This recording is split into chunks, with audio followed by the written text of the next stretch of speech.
Do you like teenage girls?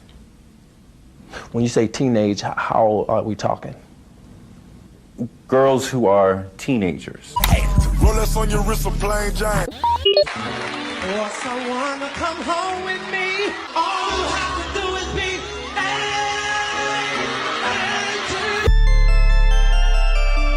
Quit playing. I didn't do this stuff. But just use your common sense. This is not me, y'all. I'm fighting for my life. Y'all killing me with this. This is not about music.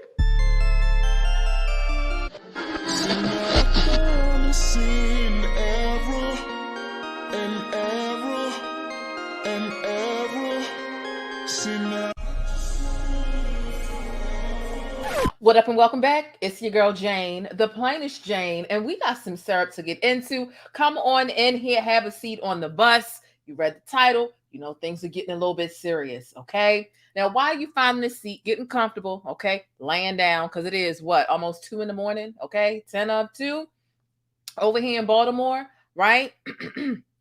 Hit the thumbs up button and come on in here. This title, okay, actually this testimony, today is day 7 of the R. Kelly trial. I've covered days 1 through 6. Today is day 7. We're going to go over this, and I must say that this is some witness testimony. The prosecution went ahead and called on a witness who was really going to put the nail in the coffin, if you will, as it pertains to really proving that R. Kelly was not only creating child pornography, but he actually obstructed justice along with his 2 other co-defendants who are on federal trial along with him. So we definitely have some stuff to get into. I still want to give you a trigger warning for this video. Most of the most horrendous stuff, right? We're talking about statutory rape, right? Most of the worst is behind us when it comes to those vivid descriptions of R. Kelly abusing a 14/15-year-old, but I do still need to give you a trigger warning because it a little bit of it comes up again in this video. Okay, we know that this is a trial that the star witness, the girl from the tape, Reshona Landfair, Sparkle's niece, she's the star government witness here, and she testified in this trial, and it definitely makes R. Kelly look bad. Just 11 months after R. Kelly was convicted, just 7 weeks after he was sentenced, he's now facing trial all over again. Similar stuff to 2002, but it's not double jeopardy. Different crimes that he's committed as it relates to the same and different victims. There are multiple tapes, right? The jury sat through watching those tapes. So on day 4, it was, on day 5. Day 5 it was, which was Friday. Okay. So again, he's being charged along with his co-defendants for obstruction of justice for rigging the 2008 trial. And today's testimony makes that crystal clear, in addition to the testimony from yesterday from day 6. Okay. So in today's video, we are going to be discussing, going over the hustling to get these dirty tapes back of R. Kelly having intimate, illicit relationships with a minor. He is hustling to get these tapes back, right? And this testimony is pretty damning, okay? We're talking firearms, we're talking intimidation, we're talking private investigators, we're talking instructing people to strip butt naked. We're talking about videotapes being hidden in between butt cheeks. Like, what's really going on? Okay. We're talking about hundreds of thousands of dollars received, right, within the testimony of the elaborate obstruction of justice scheme that R. Kelly and his co-defendants and his associates that they decided to go ahead and execute. Someone took the stand who was actually fired for stealing a handgun from their job. Okay, we get into that. And listen, today's testimony, it was definitely given hood, street, B-list movie. Like, it just was. It was. So shout out to all 175 of us in here. We got 98 thumbs up. I need us to get the thumbs up. Okay. I got off work today at 6 o'clock. Okay, I got like an hour of sleep. I went to work. I get off work. I get the show together. So look, I appreciate however you support the show. It's free to hit the thumbs up button. You can donate without spending no money. That's thumbs up.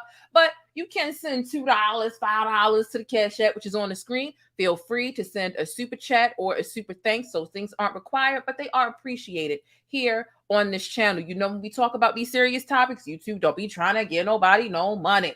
Okay, so look. Make sure you hit thumbs up on this video. Shout out to everybody in the live chat. Big shout out to my channel members and to my moderators. We're going to have a members only live for the end of the week. And I'm really excited. Shout out to Karen J for just doing something with her membership just now. I can't wait to let loose with y'all later on this week backstage on the members only. So let's get ready for takeoff. Y'all already know what time it is. Lego. The plainest Jane. This is one of my favorite comments here. She says, I loves me some black, and she said, loves me some black news. She says, is it just me, or does anyone else get tired of seeing people that don't look like them delivering info about them day in and day out?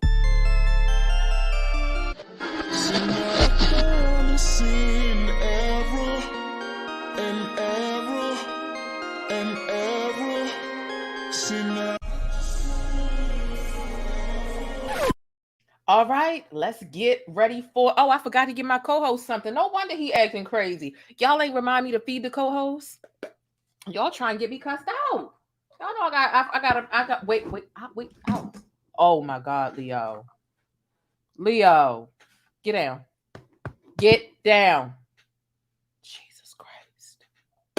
Screamed and went black. Get down. Get down. You've ruined enough. You've ruined enough. Please get down. Get down. Sorry, you guys. Sometimes the mom in me comes out, okay? You know, we all black moms around here, okay? I thought he had unplugged the whole everything. My screen went blank. I'm like, oh my God. Anyway, look, let's get ready for takeoff. Y'all are on my bus. We've got some things that we need to get into. All right. And look, again, you might find it repetitive, right? However, everybody doesn't want to just come upon, right, and listen to graphic details and explicit elaborations of an adult having sex with a minor, right? So I just want to take the time to give you another trigger warning, right? We're going to get into some gruesome details, right? Graphic descriptions of sexual abuse and trauma, right? So real quick, I hope y'all are feeling all right, right? Checking on your mental health. You have no business dibbling and dabbling in R. Kelly's disgust, okay? Unless you've tackled what's going on in your world, your spiritual warfare, your invisible problems, all those things. If you haven't done that quite yet, click off of this video and I'll catch you later. Handle your business. Shout out to my new subscribers. We're almost at 16K. What? All right. I just want to say thank you. Before I get into breaking down today's topics and viral events, make sure you subscribe and thumbs up or down. Either way, I appreciate it. Just make sure you think critically and independently, regardless of what you hear from me or anybody else. When I say hit thumbs up or thumbs down, I really mean it. So if you're a part of the PeeHive and you're here to troll or throw things off, there's no need for you to stay. However, there is an opportunity for you all to call in at the end of the show if you just so happen to be catching this show live. So I'm open to phone lines. You must show your face. So get up. Okay. If you want to call in, right, I'm only accepting phone calls at the end of the show from people who support R. Kelly, right? That's that, right? So if y'all up, if the PeeHive is up and you watching and what I have to say about him being a sick freak burns you up and you want the chance to go head to head and have an adult conversation, a debate, a dialogue about it, call in. If not, go on about your pissy wet, okay? Now, let us get into it. I see some super chats coming through. Now, some of the counts against R. Kelly involve videotaped evidence, which is obviously very difficult to refute, but they try it sometimes. Other counts largely rely instead on witness testimony. And boy, do we have a movie of witness testimony today. Okay. Shout out to Beautiful Winter. Shout out to Angelistic. There was another person who joined the membership, LG from BK Thomas, and shout out for Sookie Blackhouse for sending the $4.99 super chat. Thank you so much. All of y'all support is really important. Let's get into it. I don't want to spend no time. A little less than 10 minutes. Perfect. Y'all know when I cover trials, I start outside the courthouse. There's literally still nothing going on outside of this courthouse for R. Kelly. It was a lot. It was a lot going on up in New York when he faced trial last year. I'm talking, they had music. They had Irish people out there. What do you call that instrument when they played the piano? It's like a piano and a windpipe or something. And it compresses and go. None of that. Okay. Literally still nothing. I honestly do hope that R. Kelly supporters show up outside of the PeeHive, outside of the courthouse before the trial is over and support they can. They be drawn on the ground with chalk, kids chalk, right? Make that make sense. But I do hope that they liven it up and go support their king. It'll give me something exciting to report. Don't leave your king by himself. You ain't leaving him alone in New York. Why you leaving him alone now? An accordion. That's what it's called. Bagpipe. Okay. Yeah, they had on the different outfits and the kilted skirts, and they literally look like leprechauns. Okay, they were dressed like leprechauns. Okay, chalk drawers luring kids. Exactly. Okay, that's awesome that you support Robert. You know, that is awesome that you are a part of the PeeHive. If you would like to call in and voice your opinion with regards to your support with R. Kelly, if you're here for the end of the video, feel free to click the link because I will be dropping it. Okay, so obviously R. Kelly was in the courtroom today. All right, and we'll get into some of his demeanor later because I don't want to describe his demeanor because he responded to certain things, and I would rather wait until I get to that part of the testimony to actually tell you what his reaction is. However, I do want to get into some of the latest courtroom sketches. Okay, y'all know the courtroom sketches in this R. Kelly trial. They always like, for example, here we go. This was supposed to be R. Kelly last year on trial with the different sketch artists. And look, some people call him Regret Kelly. Okay, like what is this? What is this? What is that? This is the stuff from last year. Okay, let's get into what the latest sketch of Robert that we have. Okay, I just want to show y'all. I want to know what you think. You think they're doing a good job, bad job? What's going on in your mind about it? This is the latest that we have when it comes to them drawing Robert in the courtroom. How do y'all feel about this? Does it look like him to you? I don't know. It's been so long since I, seen a picture. I'm fucking around. Who is this? This could be anybody. Okay. These sketch artists, give them a raise or get them some new crayons or markers or something. I don't know what's going on.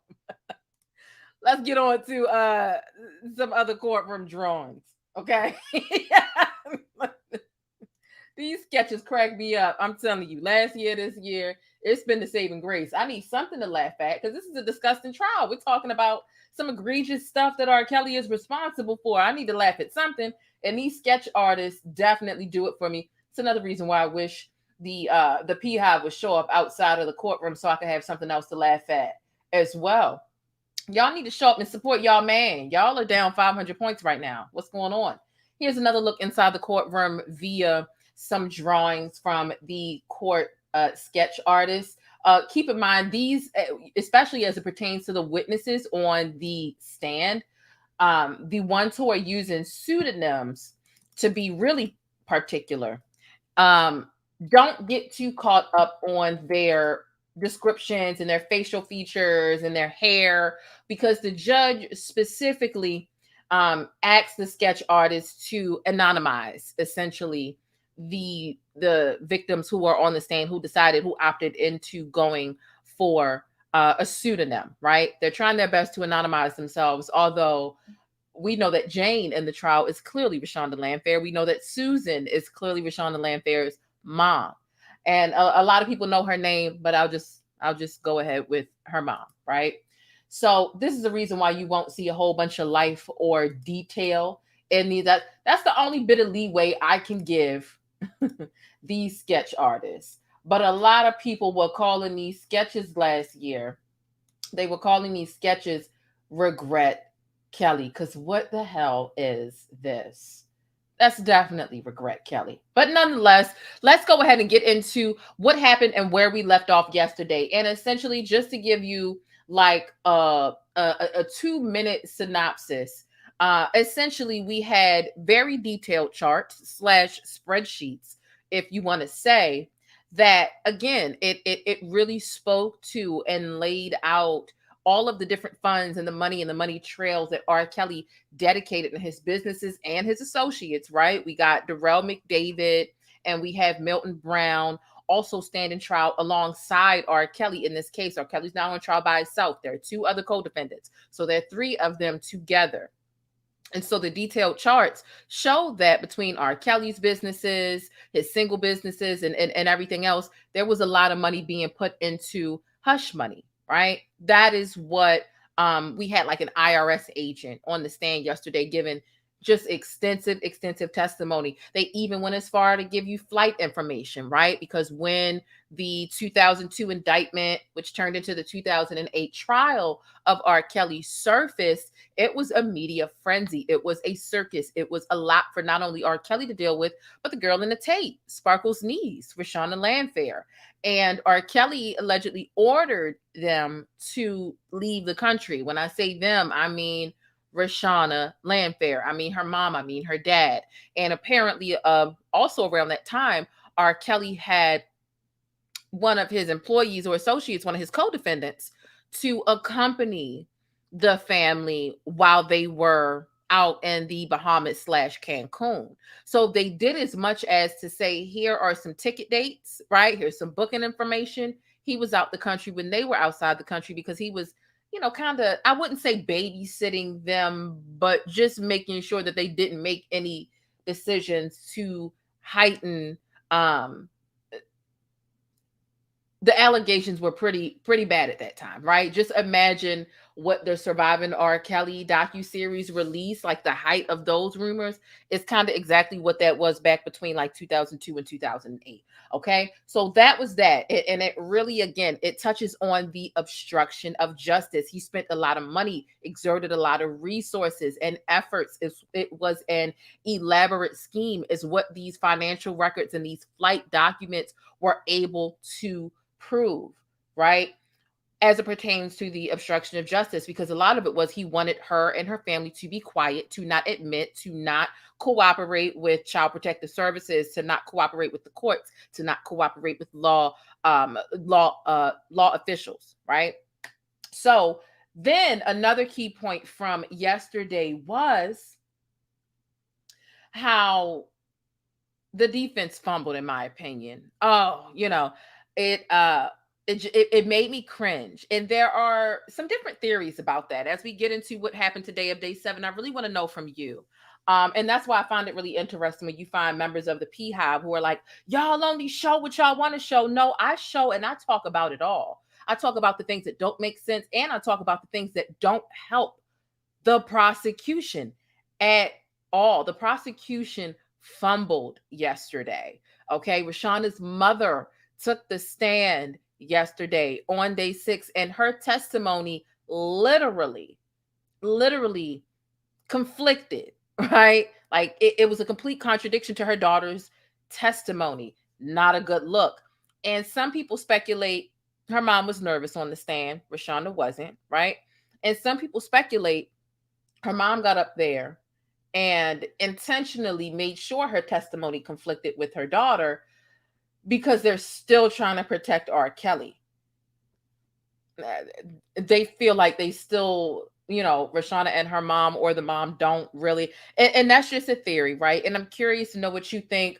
For me, I've got so much fact to work through, to organize, and to report that I don't really have time to formulate an opinion on that. I'm not sure why this is a big case, and it's a big deal. It's a big deal. And if I really was, R. Kelly should be locked up forever, I would have hid those facts that really made the government, the prosecution, look like crap.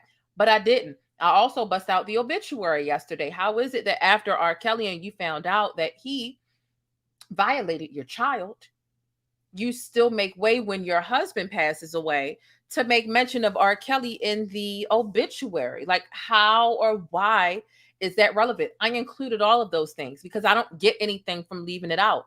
And I present all of the facts that I come across, that I find day by day. And when I'm giving you my synopsis of all of the information and all the research that I've done based off of what is happening that day in the courtroom, mind you, I don't necessarily have access to the transcripts yet. The transcripts come out sometimes 12 or 24 hours after said day, right? So what I do want to know from you is, with the vast difference in the two different testimonies from Reshona and her mom, do you think, because I see that there are a lot of people who feel like they are intentionally trying to throw the case because they're still trying to take up for R. Kelly because they still want some money. Not quite sure. Thank you so much, James, for the super chat. I appreciate for the Cash App. I'm sorry. I appreciate that. Do you think that they're still trying to throw the case on purpose because they're still in this mindset where they want to be loyal to Robert, or they're trying to help Robert get off? Or do you think the testimony just didn't match because their mind is a little fuzzy? Drop it in the chat if you think that they're trying to throw the case and they went on there intentionally and gave different testimony because they still low-key care for Robert. And drop a 4 in the chat if you just think it's a coincidence and it was different. I can't really make a definitive. I really can't even formulate an opinion about it. I just can't, right? However, I will say that really crippled the prosecution's ability to really build a side. And I put those things up side by side. If you're really curious as to the 3 different parts where Reshona's mom and Reshona's testimony and where they differed, it is day 6 that I did, which was yesterday. Okay, so check that out because I definitely lined those things up. But nonetheless, let's go ahead and get into these things, right? Okay, not somebody voting 0, child. 2424, got you. So a lot of people are putting 2s. So let's go ahead and get into it, right? The government, we get into day 7, which is today, after Reshona's mom has taken a stand. Honestly, like the last 15 minutes of day 6 in trial, there was a lie detector administrator / examiner who took the stand. He's a former cop, right? And he was there for like literally the last few minutes of yesterday, and he barely got to talking before the judge said, all right, y'all are adjourned, let's go. So obviously, because he only got 10 minutes on the stand yesterday, we open up day 7 with him on the stand. His name is Lawrence Birkeland, okay? He's a lie detector administrator and former Kansas cop, okay? And an attorney, right, apparently hired him in August of 2001 to test the man about whether he made copies of a certain explicit videotape. Okay? 356 here, 175 thumbs up. Thank y'all for hitting thumbs up on the video. So an attorney hired this lie detector administrator, right? They administer lie detector tests, polygraph tests. And in 2001, he's hired to test the man about whether he made copies of an explicit tape involving R. Kelly doing some illegal stuff with a minor. The attorney told him that the test subject would receive $200,000 if they passed. Okay? Now, mind you, we're going to talk to the individual. Not that we're going to talk to him. We're going to hear the testimony of that individual on the stand in just a while. Okay. So the test subject was actually uncooperative at first until they were made aware of the $200,000 reward if they passed the lie detector test. That was the contingency, was that they had to pass the lie detector test. Now, R. Kelly's attorney, his lead attorney anyway, Jennifer Bonjean, she says that the test administrator indicated on previous statements that he didn't know who the person was who'd hired him. He didn't know the person who hired him was actually working for R. Kelly. But he responded in court today, day 7, that he did know the person who hired him, and that it was R. Kelly. And he said he knew, he just didn't know who R. Kelly was, if that makes sense, right? So he said he did not know the person who hired him was working for R. Kelly, but he says today he did know that the person was working for R. Kelly, but he didn't know who R. Kelly was. So Bonjean, right, R. Kelly's lead attorney, ends up asking them on cross-examination. So basically kind of trying to doubt the fact that they had no clue who R. Kelly was. So R. Kelly's attorney says, so you're not an R&B fan, huh? And the polygraph test administrator said, I'm more of a Frank Sinatra kind of guy. Okay. So also, while this polygraph test administrator is on the stand, they deny any familiarity, right, with Milton Brown, R. Kelly's former personal assistant and co-defendant in this trial. They also denied that the incentive would affect the results of the lie detector test. When they say the incentive, they mean the $200,000. So he's saying, look, people being offered $200,000 doesn't affect the results of the test. But also, right, he admits that there are very few established standards for lie detector tests in general. Okay. Here's what we get. Here's what we get into a little bit of stuff that's like, okay, what's going on? So this, polygraph test administrator and former cop, right? Because they're a former cop. They bluntly tell the defense, right, during cross-examination that, look, I was fired. I was fired from the Kansas City Police Department prior to administering this lie detector test in 2001. Stick a thumbtack in that year, 2001. But yeah, they're on the stand like, yeah, I was fired from the Kansas City Police Department prior to administering this test in 2001 for stealing a handgun from the department's evidence inventory. Okay, G. Dang. I mean, like, I stole a gun and I did I said, shit. I'm reading this. I said, damn. Okay. Okay, did they let you keep the gun? That's what they should have asked you. Damn. Well, I mean, at least if you're gonna get fired for stealing it, I mean, did you return it? You know what I'm saying? Like, that's what they had on the stand, child. Moving on. Moving on. See the next person. Okay. You get fired from the police department. That don't mean that you can't go administer truth tests, right? A polygraph test based off of, your body's responses and pulses and all of that stuff. Go get you a job doing lie detector tests if you get fired from the police department. No big deal. No big deal. So then we get the next person on the stand, right? Which is literally another of the same exact person. This is a lie detector, a polygraph test administrator, an expert or examiner, and a former cop as well, just as the last person that we had on the screen. Okay. This person, their name is John Herlock. Okay. They're testifying remotely from Missouri. Obviously, this is taking place in Chicago, but this person who is a former cop and lie detector test remotely from Missouri in the courtroom, right? Technology. So they're a retired police officer from the Missouri city of Lee's Summit, which is a suburb on the outskirts of Kansas City. Now, even though he's retired, he still conducts polygraph tests, mostly for defense attorneys. And he testifies that he was also hired in 2001. Remember, I told you, stick a thumbtack in that. He was also hired in 2001. And he was hired by private investigator Jack, how do you say this? Palladino?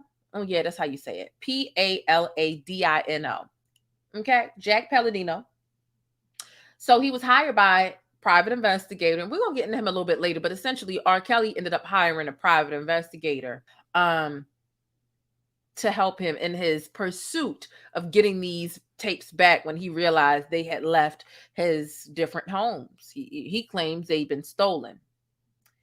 And so this is the second polygraph expert and former cop testifying that they were hired in 2001 to administer a polygraph test in Kansas City to a man over whether that man had made copies of the videotape.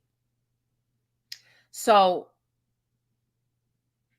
he confirms that he's never seen and does not know what was on the tape in question, and said that they referred to the tape as the performance tape.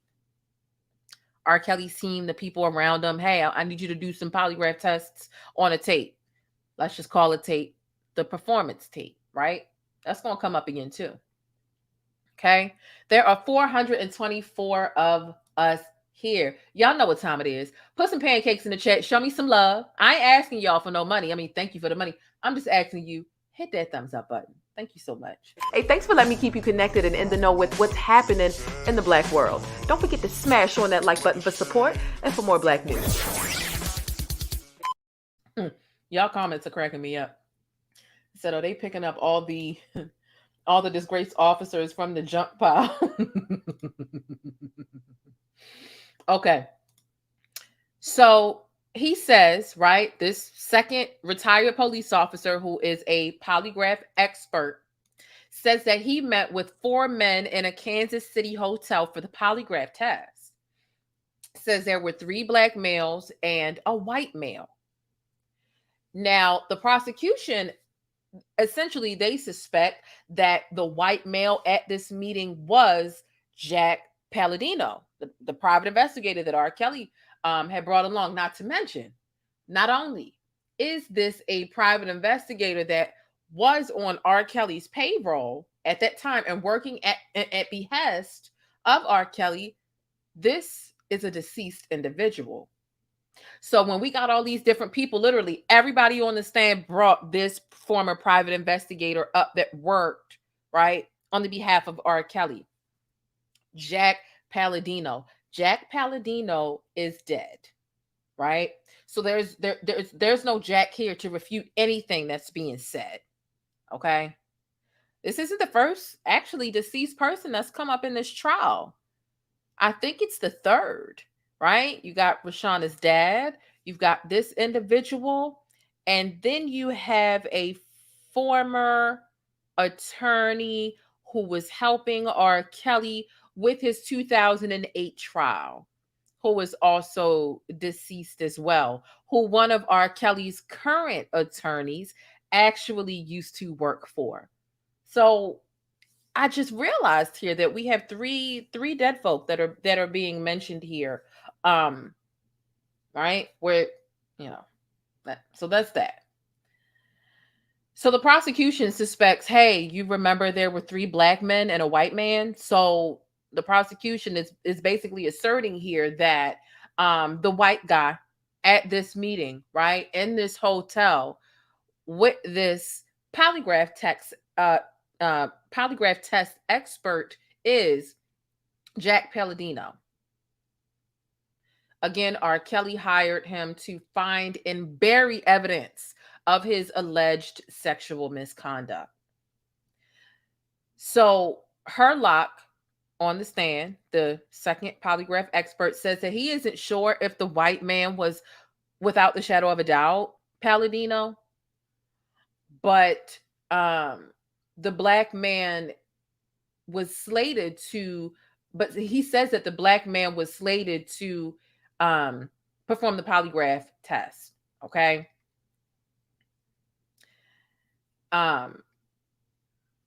The Black man refused to give a name at that time. So he's supposed to give a Black man a test, right? A lie detector test. The Black man refused, and this is a Black man, which is literally the next person who was about to take the stand. Okay. So they didn't want to cooperate. They didn't want to sign the paperwork. It's essentially what it was. And they damn sure didn't want to give a name.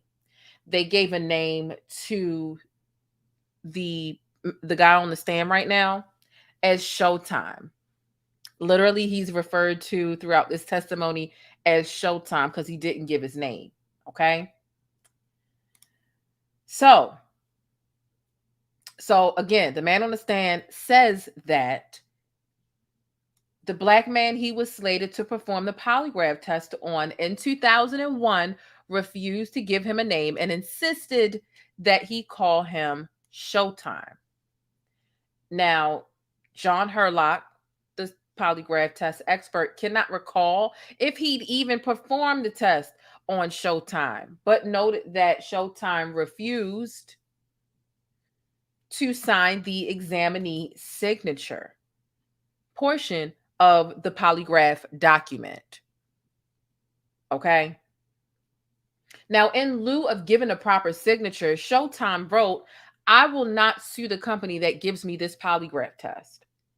Guess they felt like that was enough, right? Making it difficult. Mind you, this person, Showtime, is the person, and we're going to get into it in a second, but not to give you too much, but just to help you understand why there's some resistance between this man on the stand right now and what he was trying to do in 2001 and the individual giving him a hard time. This is a guy who R. Kelly hired to go get the tapes back. But when they brought the tapes back, R. Kelly needed to trust that you bringing me these tapes back, but did you make any copies? Did anybody else have it? You're giving me these tapes back, but does it matter if you made copies? And that's why R. Kelly he hired the private investigator, he hired the lie detector test experts and facilitators, and then he hired a different individual to go get the tapes back. This is an elaborate scheme of legitimate checks and balances here, okay? But the guy is he's like, I ain't trying to get my name. I'll write on this paper. I'll sue the company. I will not sue the company that gives me this polygraph test, right? This is on the documentation from 2001. Now, they say, while they're on the stand, that it might indicate, right? If he just left the paper as is, I will not sue the company that gives me this polygraph test. He doesn't want to put his name. He doesn't want to give the examinee's signature. The second witness on the stand is saying, look, something like this, it might indicate that he was forced to do it. They literally do not remember, is what they're saying on the stand anyway. I don't remember if I even gave him the test or not. I just remember that he was difficult because he didn't want to sign the paperwork. They also say on the stand, and I quote, "I probably wouldn't have tested if he refused to sign this paperwork, because it seems to me like he just got upset over the whole process and he just wanted to stop." Here's where the defense objects, and they object based off of speculation, right? Because this person on the stand isn't giving definitive facts. They're saying, I may not have, I think, here's what I potentially should have, could have, would have done. That is speculation. It's not fact.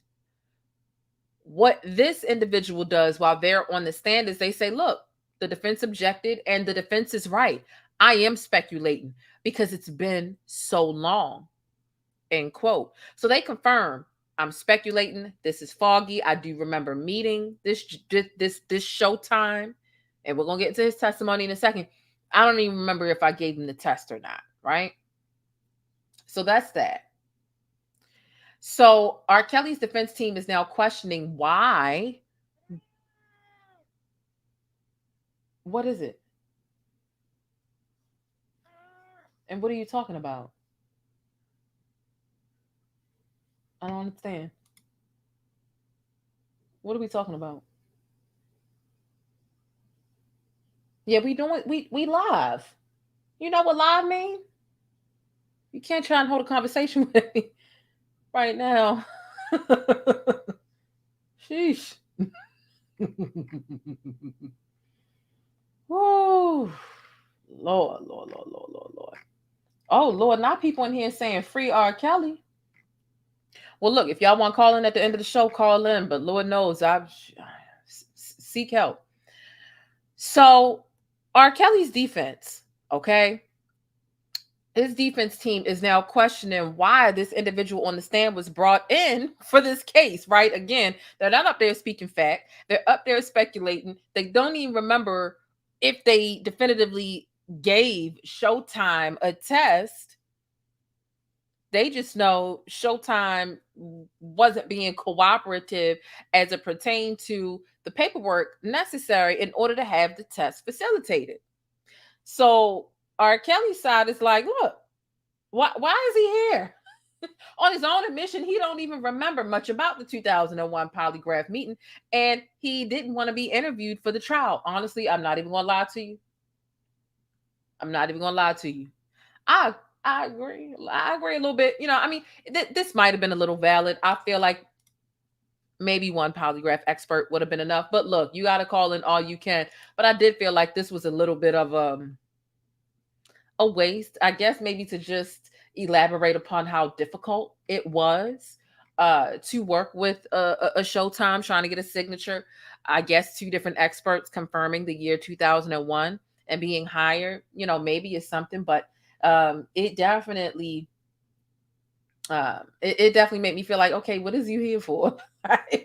What is you here for? However, like I said, I do see that the government is illustrating how desperate R. Kelly was to get the tapes that had gone missing. He's trying to get them back, knowing that if they fall into the hands of law enforcement, he's going to be in big trouble, which is boom, where we are right here in 2022. Some big, very past due trouble of Roberts. All right. So let me see. We have 500 in the chat. We only got 250 likes. That's only half. Can y'all hit the like button? Thank you so much. So next person that we get on the stand is another witness from the prosecution. This is a Kansas City man who was grilled by polygraph experts. Hello, like this is our Showtime here. Okay. Right. All right. So this is a person, their name is Charles Freeman. And so they have stated that they met R. Kelly in the early 90s when R. Kelly was actually touring with Public Announcement and Gerald Levert. I saw Gerald Levert's name earlier while I'm typing up my notes and doing my research, and I automatically went into some old classic music. Shout out to the Gerald Levert fans. Okay. Oof. All right. Now, so what they're saying, right? What Charles Freeman is saying while they're up on the stand is that they met R. Kelly in the early 90s, but they became friends with R. Kelly during the early to mid 90s, somewhere in between there, while he was actually a music merchandiser, right? And so they were in the business of creating t-shirts, hats, etc., as it pertained to the music business and the merchandise required for the different artists and adventures. And so the first thing, and mind you, when they actually befriended Robert, it was between 2 different things. They bonded over basketball, and there was another incident between one of Robert's brothers and Charles Freeman, who was on the stand now. Okay. This is the man who R. Kelly, after they met, we're going to get into it, hired to get his tapes back. He felt like he was enough of a muscle that he could go and intimidate and bribe and get these tapes back for him. Okay. So the government, the first thing the government says, okay, is let's talk about any deals you have with the government. Literally over the courtroom microphone, you can hear a whisper and someone says, yes, let's. So the first thing that they want to get into is obviously they want to touch on the immunity agreement. They want to touch on the immunity agreement, right? And that's why they start off with, let's talk about any deals you have with the government. I don't know who it was in that microphone when you could hear their sheer excitement. Yes, let's get into what deals he has. He has an immunity deal. He has an immunity deal where, so if he testifies truthfully, he won't face any charges. This is a person that handled, in my opinion, I mean, one child porn tape is enough, but multiple child porn tapes. And I'm saying child porn, like intentionally for a reason, but nonetheless, it just boggles my mind how you can get immunity knowing that you are carrying around this and creating copies of this stuff, right? But let's keep going. Okay. All right.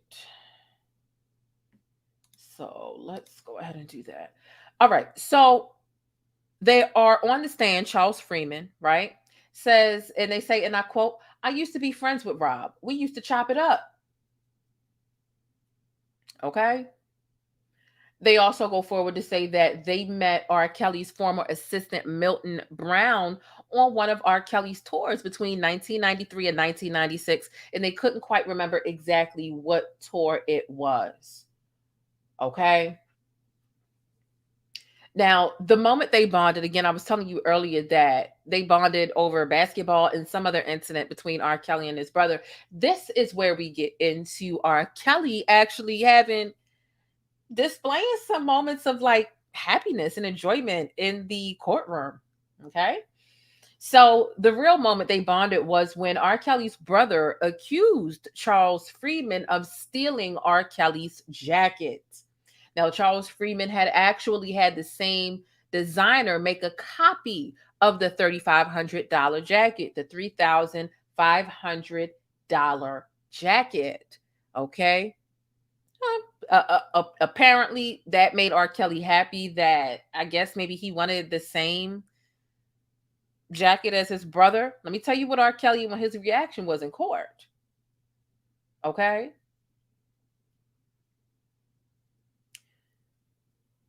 R. Kelly was actually pretty animated as he listened to this testimony. As he listened to Charles Freeman tell his story, and he even chuckled. Okay. R. Kelly is chuckling in court as he listened to the details and whispered in his attorney's ear as he's listening to this recollection of what happened between his brother and the man on the stand, Charles Freeman. So, like I said, they bonded over basketball, and Charles Freeman actually maintained a relationship with R. Kelly through a band that was made up of Kansas City natives that R. Kelly had signed. So R. Kelly had signed this group of Kansas City local musicians, and that is how Charles Freeman was able to maintain some sort of a contact with Robert, right? You follow me? Hit thumbs up if you do. So also in 2001, right?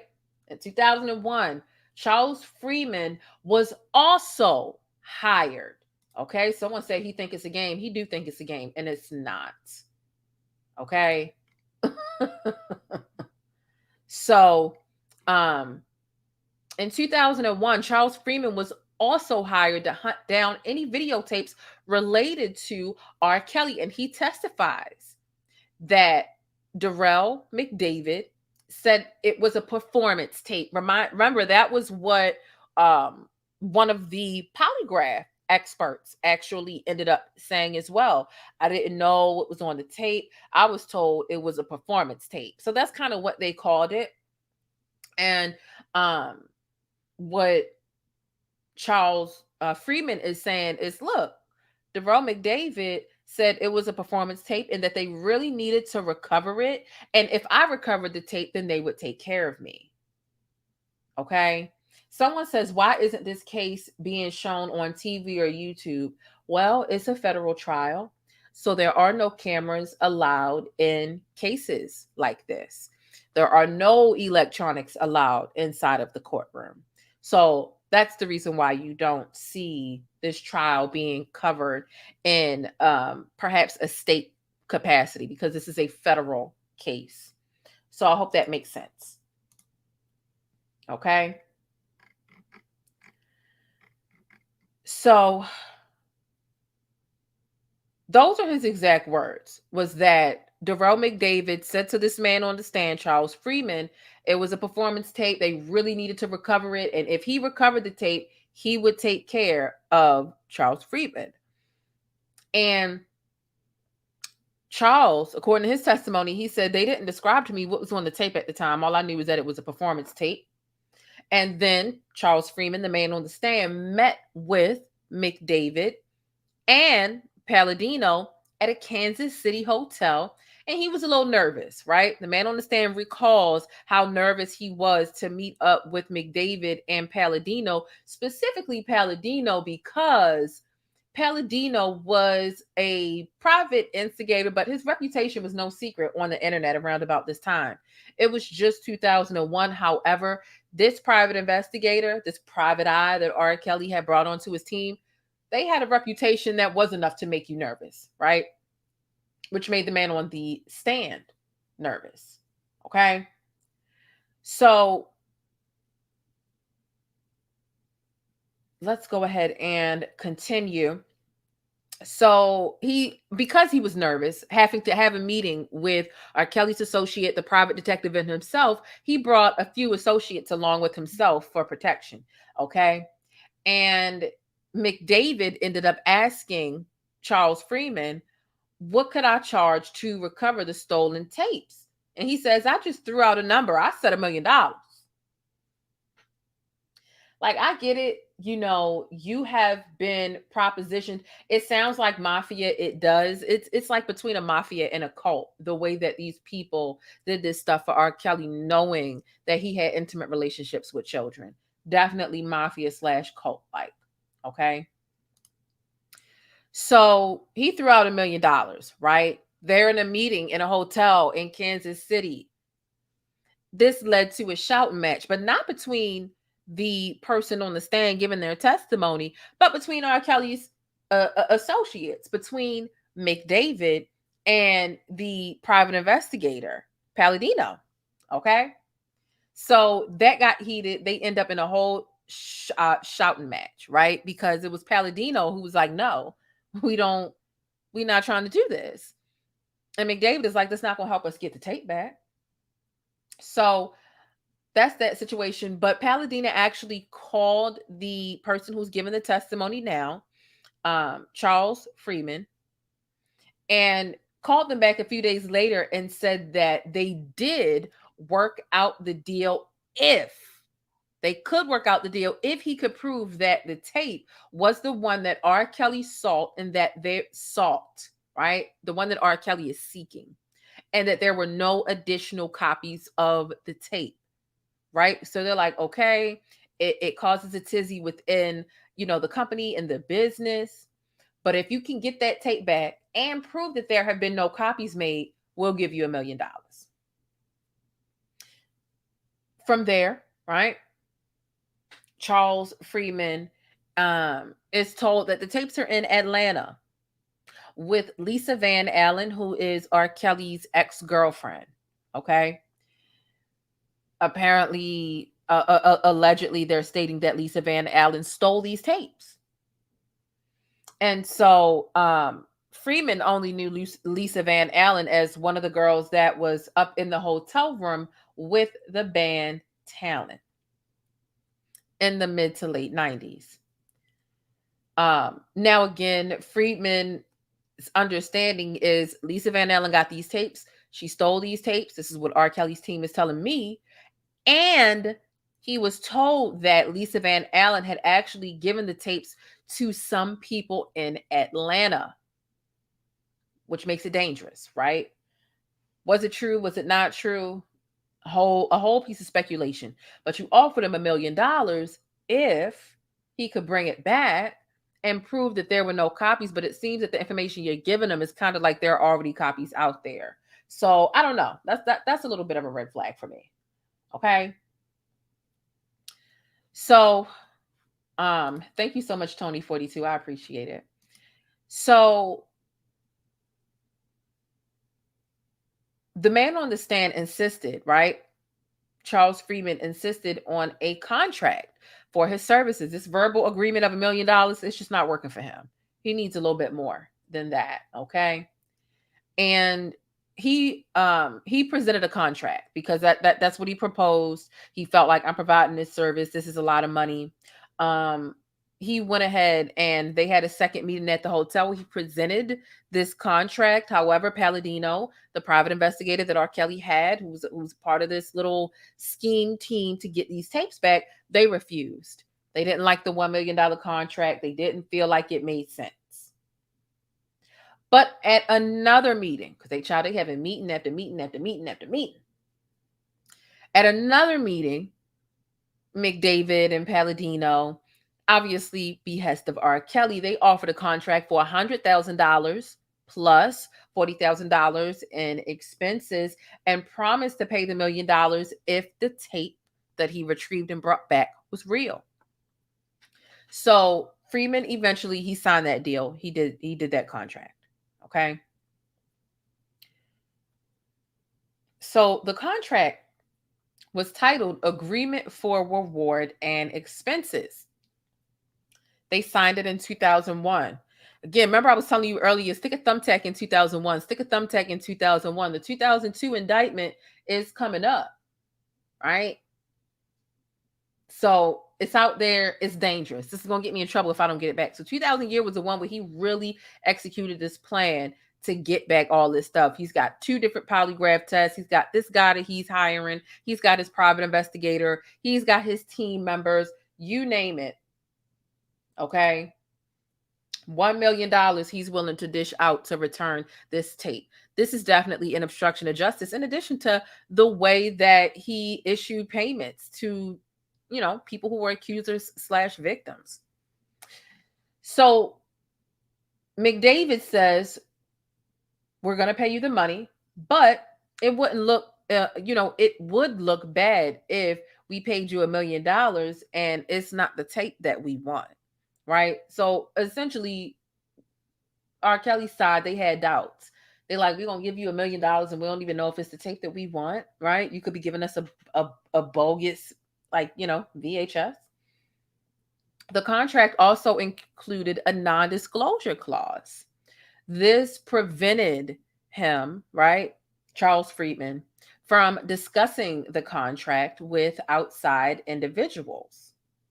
Now, a few days later, right, after he signed the contract, Charles Freeman, the man on the stand, said that he drove to an address in Atlanta. He got this address from Palladino, R. Kelly's private investigator. And he drove down there with the 2 friends that he'd had along for all the meetings with, Palladino and McDavid, R. Kelly's, associate / employees, right? The muscle, the protection. Because he just felt a little unsafe if he got, alone or was isolated with that private detective, right? And so, he expected he might have to use some muscle in order to get the tapes, essentially. And he says, listen, I wasn't expecting him to just give me the tapes. So I took some muscle. I took some backup with me. Now, he gets to the Atlanta address where they're telling him, look, go here, get these tapes. Here's the address. This the girl that got him. This the house that got him. Boom, boom, boom. Now, he gets to the door to the house. His friends are waiting in the driveway, right? This is the man on the stand. His perspective.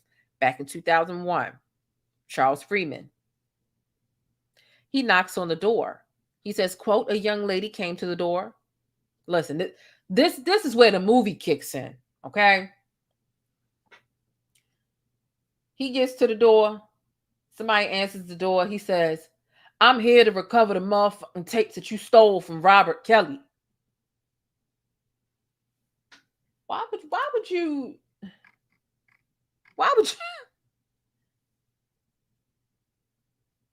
I'm here to recover the motherfucking tapes you stole from Robert Kelly. Oh my God.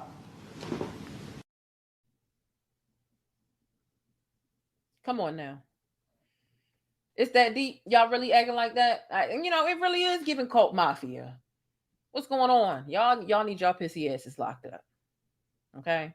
Oh my God. You out of pocket showing up to somebody's house like that. You out of pocket. Now, the girl at the door, okay? She pointed inside into the living room and she said there, he said, right? She pointed into the living room. And what he says on the stand is there were 2 tapes on top of the TV and one tape leaning on the VCR. Mind you, it was 2001, so it's plenty of VCRs around that accept VHSs. Okay, if you were born after 2000, do you even know what a VCR or a VHS is? Do you even know? Child. But nonetheless, the man on the stand, right? Charles Freeman. Now he says he gets the tape, right? He takes all three of those. Again, there were two tapes on top of the TV. There was one leaning on the VCR. He gets the tape, take him home. Well, not home because he's in Atlanta. That's not where he lives, but to a friend's house. He says he watches them individually with no one else around. He says he played the start of the tape. He saw R. Kelly. He said he popped it out of the VCR and took the two other tapes. Okay. As soon as he saw what was on that tape, right? And it seems like he's kind of inching around having ever watched it in its entirety. However, he did see something. He saw some things. So as soon as he realized what was on the tape, he went to Walmart, he purchased a VCR, and he purchased a 3-pack of blank tapes. Now, then he went back to the friend's house immediately. He made some copies because he said he did not trust R. Kelly's folks to pay him. He did not trust McDavid and Palladino to pay him. So he created extra tapes, right? We talking about child corn. You hear me? Like, you just making extra. That's crazy. It's crazy. Shout out to all 614 of us in here. Thank you for showing some support. Look, if you're on my bus, unless you want me to kick you off, hit that damn thumbs up button. Okay? It's free. I'm not asking you for $1. I ain't asking you for 50 cents or nothing like that. Hit the thumbs up button when you're on my bus. Pay your fare. It's free. Okay? So the prosecution ends up asking the man on the stand, right? Charles Freeman, how old did the girl look on the tape? Because he did seen something, right? He popped the tape and he seen a little something. He responds, he says the girl looked young. And that's all he said. He didn't get like too specific. He just said that the girl looked young. Again, he watched the tape. He dubbed 3 copies. He realized 2 out of the 3 tapes were actually not related to R. Kelly at all. One of them was a Disney tape and another one was just a random like family video. He also says that he saw R. Kelly. Trigger warning. Okay. Trigger warning right here. He also says that he heard, he saw R. Kelly with a young looking girl on the tape. And he heard the dialogue in which Kelly and the girl refer, right? R. Kelly and the girl, they refer to her 14-year-old genitalia. He says while he's on the stand that R. Kelly can be heard saying, "What do you want me to do to this 14-year-old pussy?" It was gone. Let me just go in the bush and weep. Let me just go in the bush and weep. I just have to go in the bush and weep. Really. I don't understand. I swear to God, I don't understand. I just hate putting that in a sentence, but that's exactly what he said when he was on the stand. He said R. Kelly was heard in the tape saying, "What do you want me to do to this 14-year-old pussy?" I just...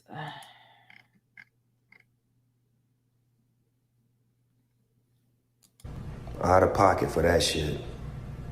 Way out of pocket. What do you gain from that?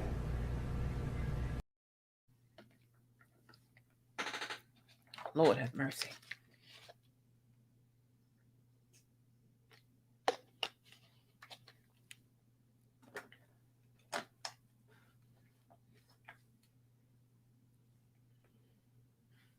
Oh, and we got past. Oh, Jesus. Lord, it's more. All right. He says, "I observed Robert Kelly with the young lady having sex, urinating on her and putting lotion on her face." So there were 2. Oh, Jesus. What are you?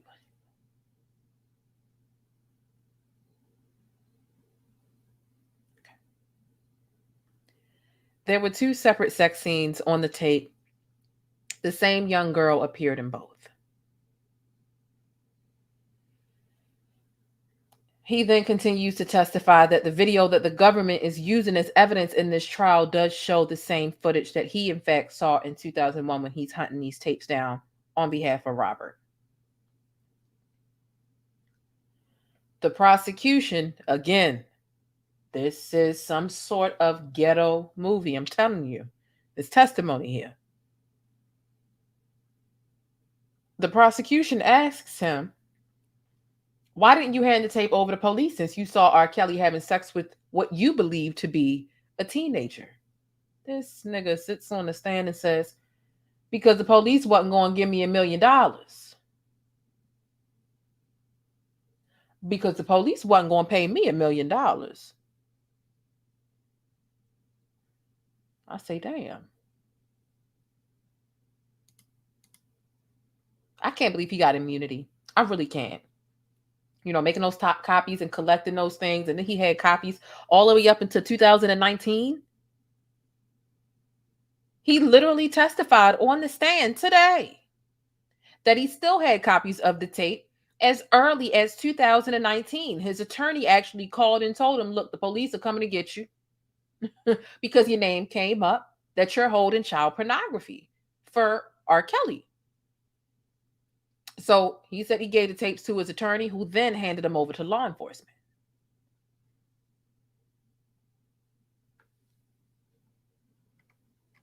Oh, Lord. And how do we know he really handed over all the tapes? You know? How do you know? You don't. That's the answer to the question. You do not know.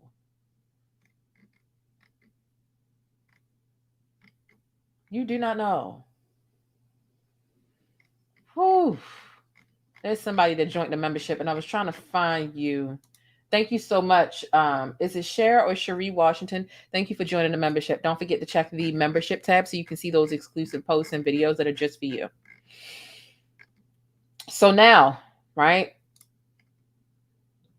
We get another meeting, right? Another meeting between the man on the stand, Charles Freeman, McDavid, right? Co-defendant with R. Kelly, and Palladino, the private investigator that R. Kelly hired and was on his payroll at that time, who is now deceased. But the three of them met yet again at the same hotel. However, the man on the stand, Charles Freeman, actually brought a muscle along with him. Again, he's still feeling leery about just kind of showing up and not, you know, having somebody on his side, right?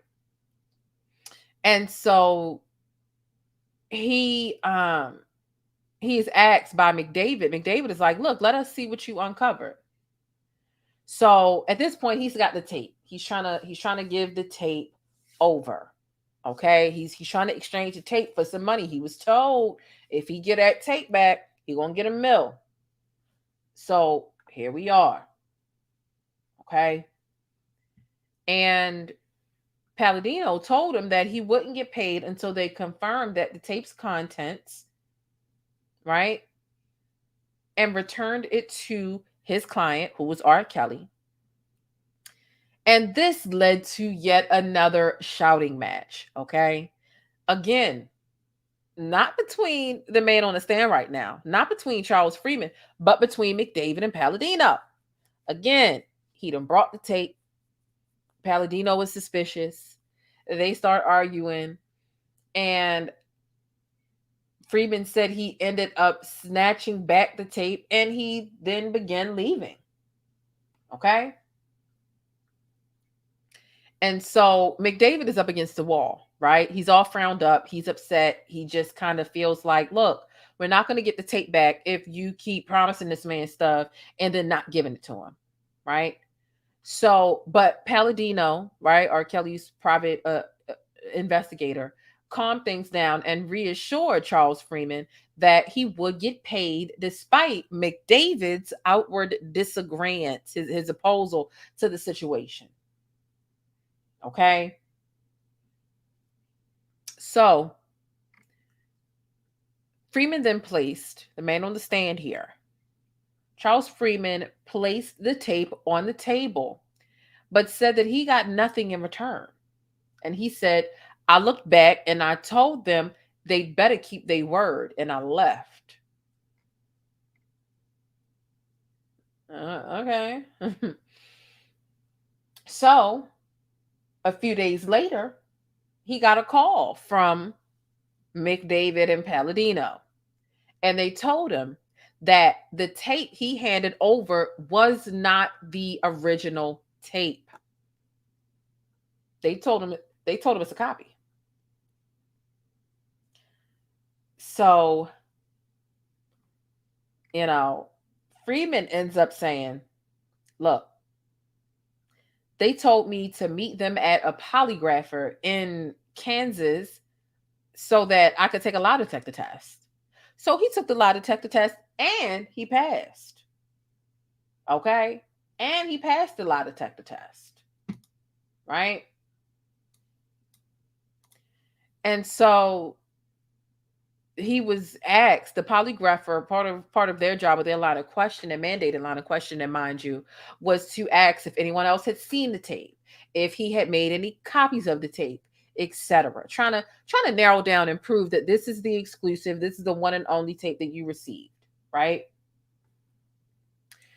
So now, why would somebody in the chat ask where you could watch the tape today?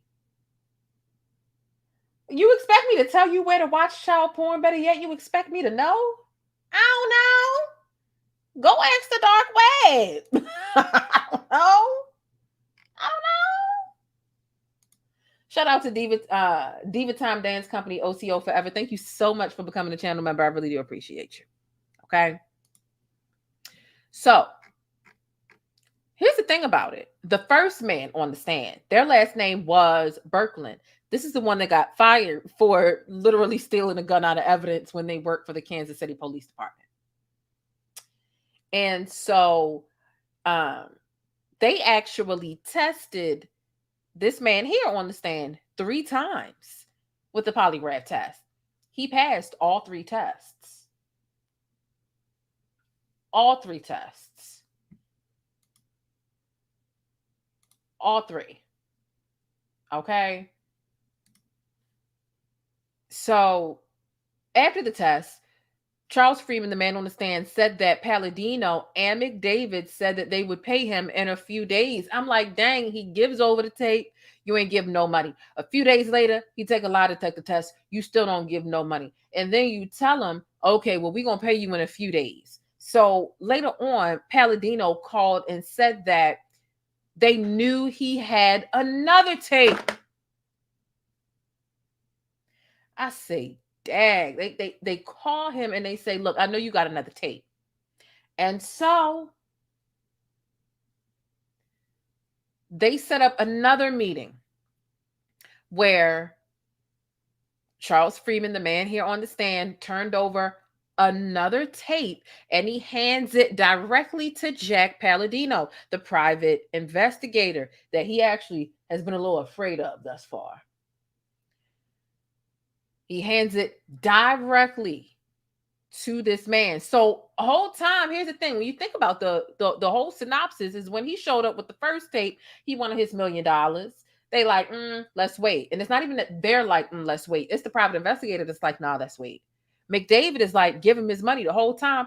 Every time this deceased private investigator felt like, no, let's wait. No, you got another tape.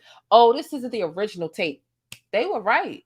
Because every time they addressed him and said, this ain't the only tape. Give us all that you have. He showed up and gave all that he had. Okay? So again, he said that he was going to get paid in a couple days after he passed the lie detector test, 3 specific lie detector tests. But instead of being paid in 3 days, he got a phone call that says, look, I know you got another tape. They set up another meeting. Charles Freeman hands it over, right? Hands it directly to the private investigator. In attendance at this meeting here, you've got McDavid, Palladino, the private investigator. Obviously, you got Charles Freeman, the man on the stand, his protection, his muscle, right? And another black guy who doesn't have anything to do with Freeman, right? And again, they met at a hotel room. Now, here's what Charles Freeman ended up saying about the black man who was present. It says, the unknown black man made sure that when we came in, that we saw that he had a gun and he put it on the bed. So that was the private investigators muscle, right? Or R. Kelly, because you got like R. Kelly's side, and then the guy that he hires to get back to get back and bury these sex tapes, right? So if it's not this guy's muscle, it's R. Kelly's side's muscle, right? So you got this gun they placing on the bed. You talk about intimidation, all this other stuff. All this other stuff. Okay. Here's where we get to talking about a tape being in the butt cheeks. A tape being in the butt cheeks. Is y'all ready? We gotta get into it. Give me some thumbs up. Give me some likes. Let's get into this R. Kelly remix. If y'all want the R. Kelly remix, hit that like button if you haven't already. Okay, let's just jam out for a second. We got a little bit more to go. But it's time to get into this remix. Let me find it while y'all hit the thumbs up button. Where it's at. Here we go. Y'all ready? Is y'all ready? As soon as I see a dancing emoji in the chat, we gonna hit it. I'm waiting for a dancing emoji, child. Somebody said, bro, I gotta roll up real quick. What? Yeah, up. There we go. Baltimore, I can't see you. Where you at? Yo, telling me with this. I can't help here. I'm Robert. I'm real. You're telling me, man. This ain't not about music. I'm trying to have a relationship with my kids, and I can't do it. Y'all just don't want to believe the truth. You don't want to believe it. At this point, we briefly pause the interview to give Kelly a moment. Man, y'all telling me with this. Y'all telling me with this. Y'all telling me with this. Y'all telling me. Y'all trying to kill me. Y'all telling me with this. Y'all telling me with this. Y'all telling me with this. Y'all telling me with telling me, man. Trying to kill me. Telling me, man. Trying to kill me. Y'all want to believe it. Trying to kill me. Telling me, man. Trying to kill me. I hope this camera keep going. Stupid R. Kelly. Fight for my life. Stupid R. Kelly. Do it. Stupid R. Kelly. Fight for my life. Stupid R. Kelly. Do it.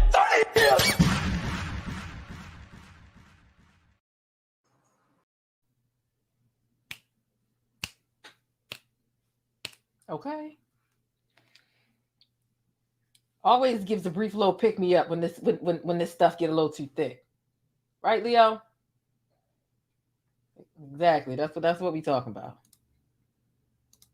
Right? Okay. You won't leave me hanging in front of all these people? Okay. No end payment for you. No end payment for you, buddy. Let's get into these booty butt cheeks. Right? He handing over tapes, hiding them in his butt. What's going on? Sodomy. So here we go.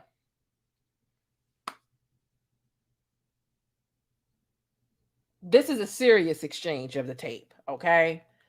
They like, look, we're going to pay you in a couple of days. Thank you for giving us this tape. Thank you for taking this lie detector test. You passed it 3 times. We're going to pay you in a couple of days. And instead of, here's your money call in a couple of days, we get up. We know you got another tape. Give us the other tape. They show up to this hotel, motel, Holiday Inn. You got a big, a black man intimidating you with a gun. Give up the tape, my nigga. Okay. One of these exchanges or returns of the tapes, Freeman testified, the man on the stand here, Charles Freeman, right, that R. Kelly hired to muscle all these tapes back with, testified that he pulled the videotape out from between his pants and his butt cheeks. I just, damn, not you hiding the tape in your butt. What's really going on? Why are we hiding tapes in our butt? In our butt?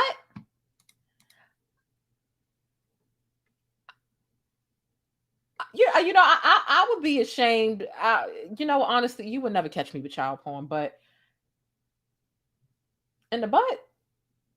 Okay. It sounds like all of y'all was into some freaky, nasty stuff. That's what I was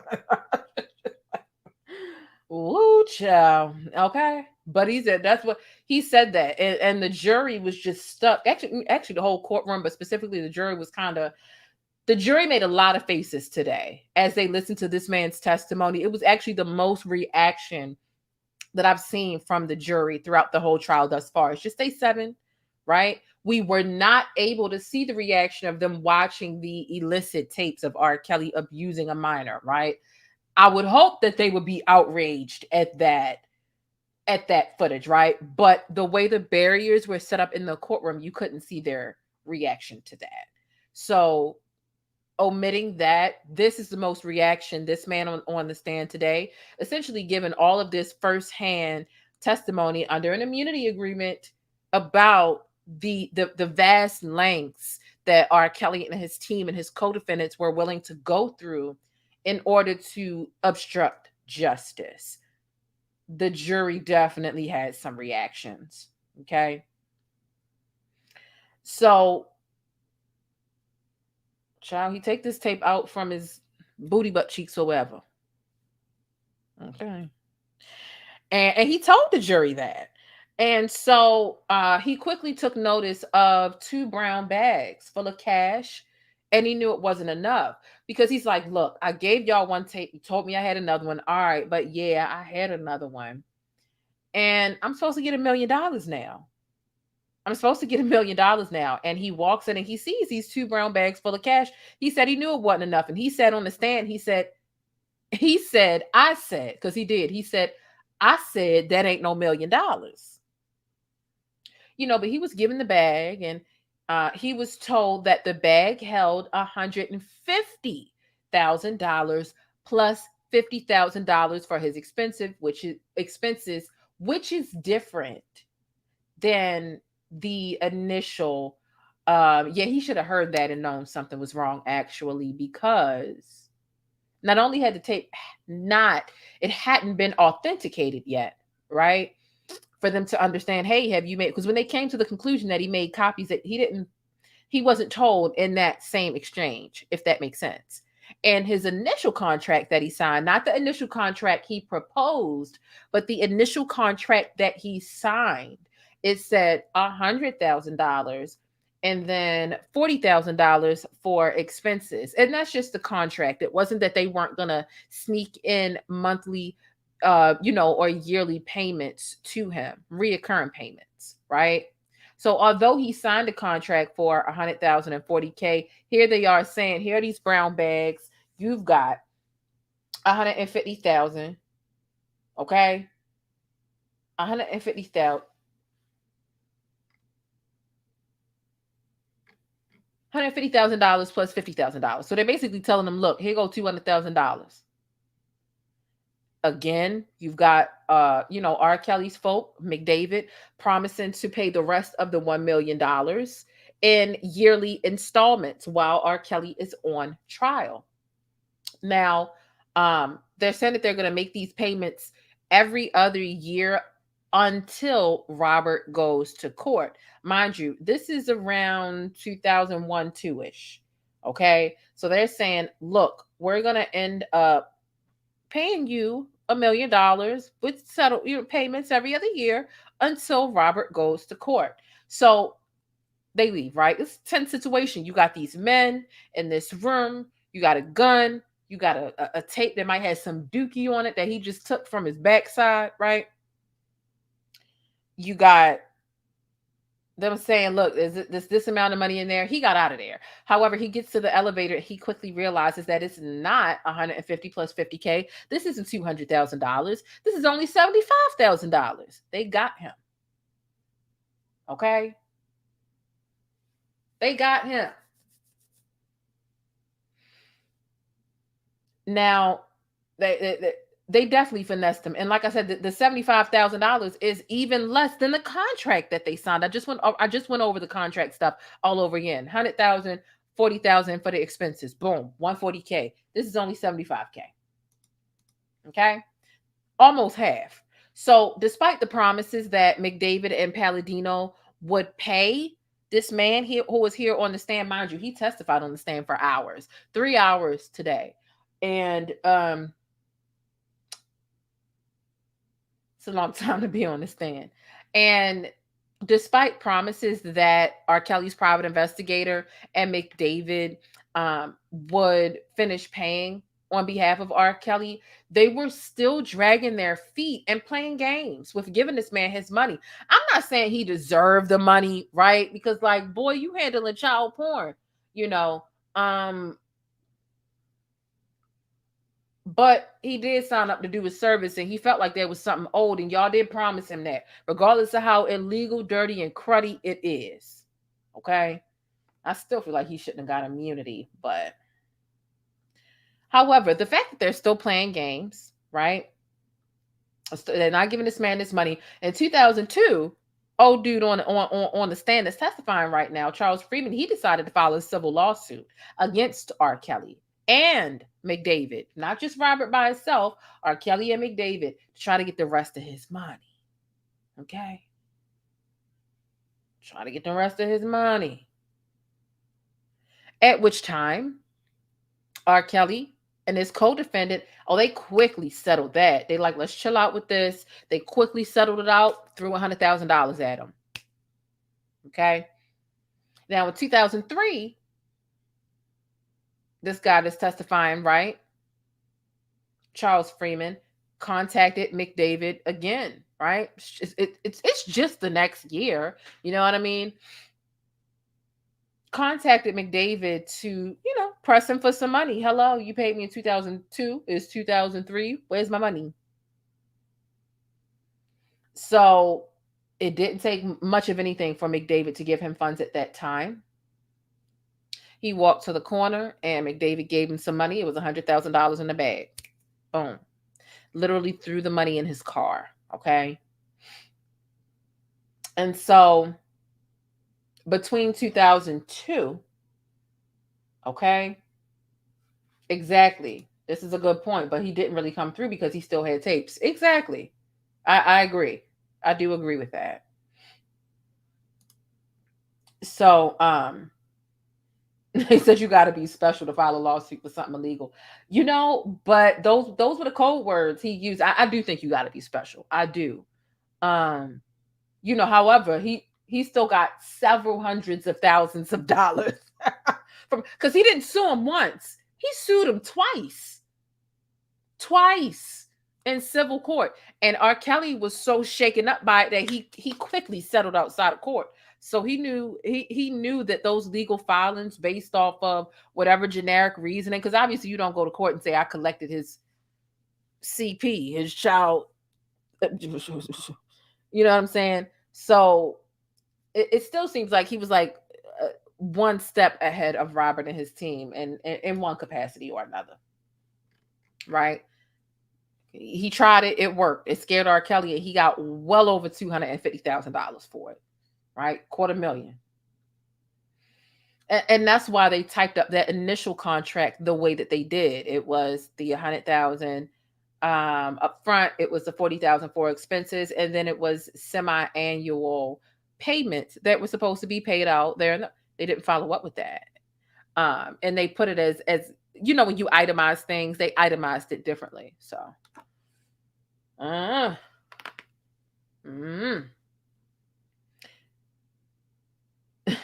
now we get to the point, right? He ain't even got all his money from the first situation. Okay? What's going on? Hold on. What's going on in the chat? For the love of money. Hey. She won't change you. All right. So between 2003 and 2004, this man who was still on the stand, who was still giving his testimony and testifying on behalf of the prosecution, may I add, his name is Charles Freeman. R. Kelly literally hired him in 2001. Hey, you go get them tapes back. I got some tapes out of me doing some really inappropriate and illegal things with some minors. A lot of people will call that statutory rape. Okay. He was already contacted in 2001 to retrieve some tapes back. Now, between 2002 and 2003, he's contacted again by McDavid. And he was told that there was another R. Kelly sex tape circulating in the public. I mean, like, another one? Like, Robert, how sloppy are you? Like, how sloppy? Again? Again.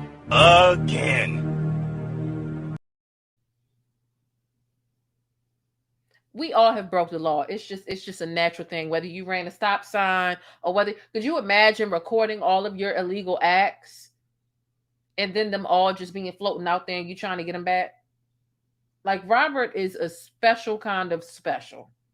And I don't mean that in no good way. You know, sometimes your grandmother calls you special and it's like, thank you, Grandma, I am special. Other times they calling you touched. She a little touched. They're a little touched. Your elevator don't go all the way to the top. You are not the brightest crayon in the drawer, right? Not the brightest crayon in the box. You're not the sharpest knife in the drawer. The lights are on, but no one's home. The mall is open, but no one's shopping. Your muffin ain't all the way done in the middle, right? It's just too much. And I'm not saying you should have covered your tracks better. I'm just saying, why were you so damn sloppy? Because who am I to say, if you're going to be a pedophile, just conceal it? No, that's not what I'm saying. I'm just saying, for you to be this sloppy, you deserve all this coming. And, you know, for the PeeHive that's taken up for you and want to act like this evidence isn't real, when I tell you to seek help, baby, I mean it.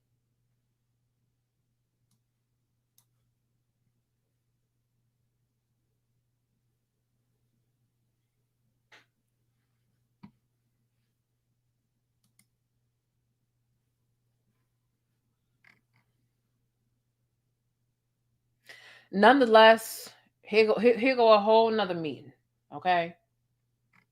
A whole nother meeting. Charles Freeman, R. Kelly, Milton Brown. R. Kelly's at this one, though. Keep that in mind. Charles Freeman, R. Kelly, Milton Brown, and Darrell McDavid. So you got R. Kelly, both of his co-defendants, and this man who's on the stand. They all met at Chicago, where he agreed that he was going to recover this tape as well. But he said he needed another $1 million in order to do it, or he needed $1 million to do it. He's like, yeah, my price is $1 million. Y'all don't know? Y'all don't know?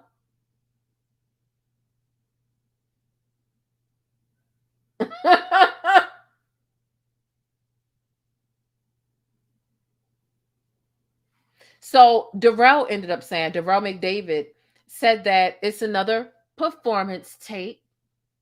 A sex tape is what he described, with Lisa Van Allen, Robert, and the young lady from the first tape that he was privy to, which would be an underage Reshona Landfair, aka Sparkle's niece. This is a sick Negro. Not only Reshona, you know, some people when they're young, some people, thank you, It Talks, baby girl. I appreciate that, because I was trying to understand. Some people are young and they look a bit older for their age. And sometimes you can't help that. Other time you got these enhancements. Reshona Landfair has always looked very young. So for R. Kelly and Lisa Van Allen to be having this threesome with this underage child, y'all are sick. Y'all are some sick Negroes. This is a sick Negro. Very sick. Very sick. I mean, I'm trying to understand. Where's Tyra Banks? I need Tyra Banks. But you're not. Stop it! I have never in my life yelled at a girl like this. When my mother yells at this, it's because she loves me. I was rooting for you. We were all rooting for you. How dare you? Learn something from this. You go to bed at night, you lay there, and you take responsibility for yourself. So at this point, the man who was on on the stand, Charles Freeman, he was told who had the tape. He was told that Ernest Dixon had the tape. So Freeman decided to go ahead and give him a call after the meeting, right? His new mission is to get another tape back since he allegedly had gotten the tape back prior, right? So Dixon, right? He was told it was given to Ernest Dixon. He calls Ernest Dixon. Ernest Dixon passed him on to Keith Morrell. Now, Keith Morrell actually lived in the same apartment complex as Mr. Charles Freeman. Okay. And so what Freeman did, okay. All right, Leo. All right. You gotta pick one. Yeah, because you either want a little affection while I'm talking or you want to hop up there.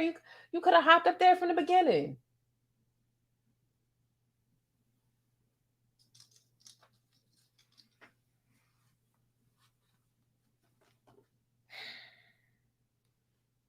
Leo. Well, you kidding me? You better get on. Better get on. Better get on. Go and get on somewhere. I thought we was about to have a moment. Leo. Get down. Get down. It's not a thank you, because it's not a question.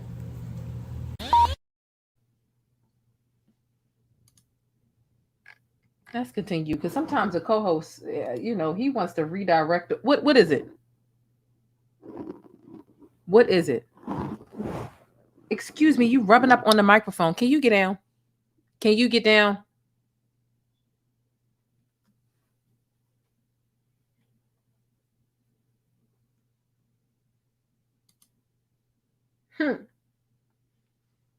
All right now. Lord.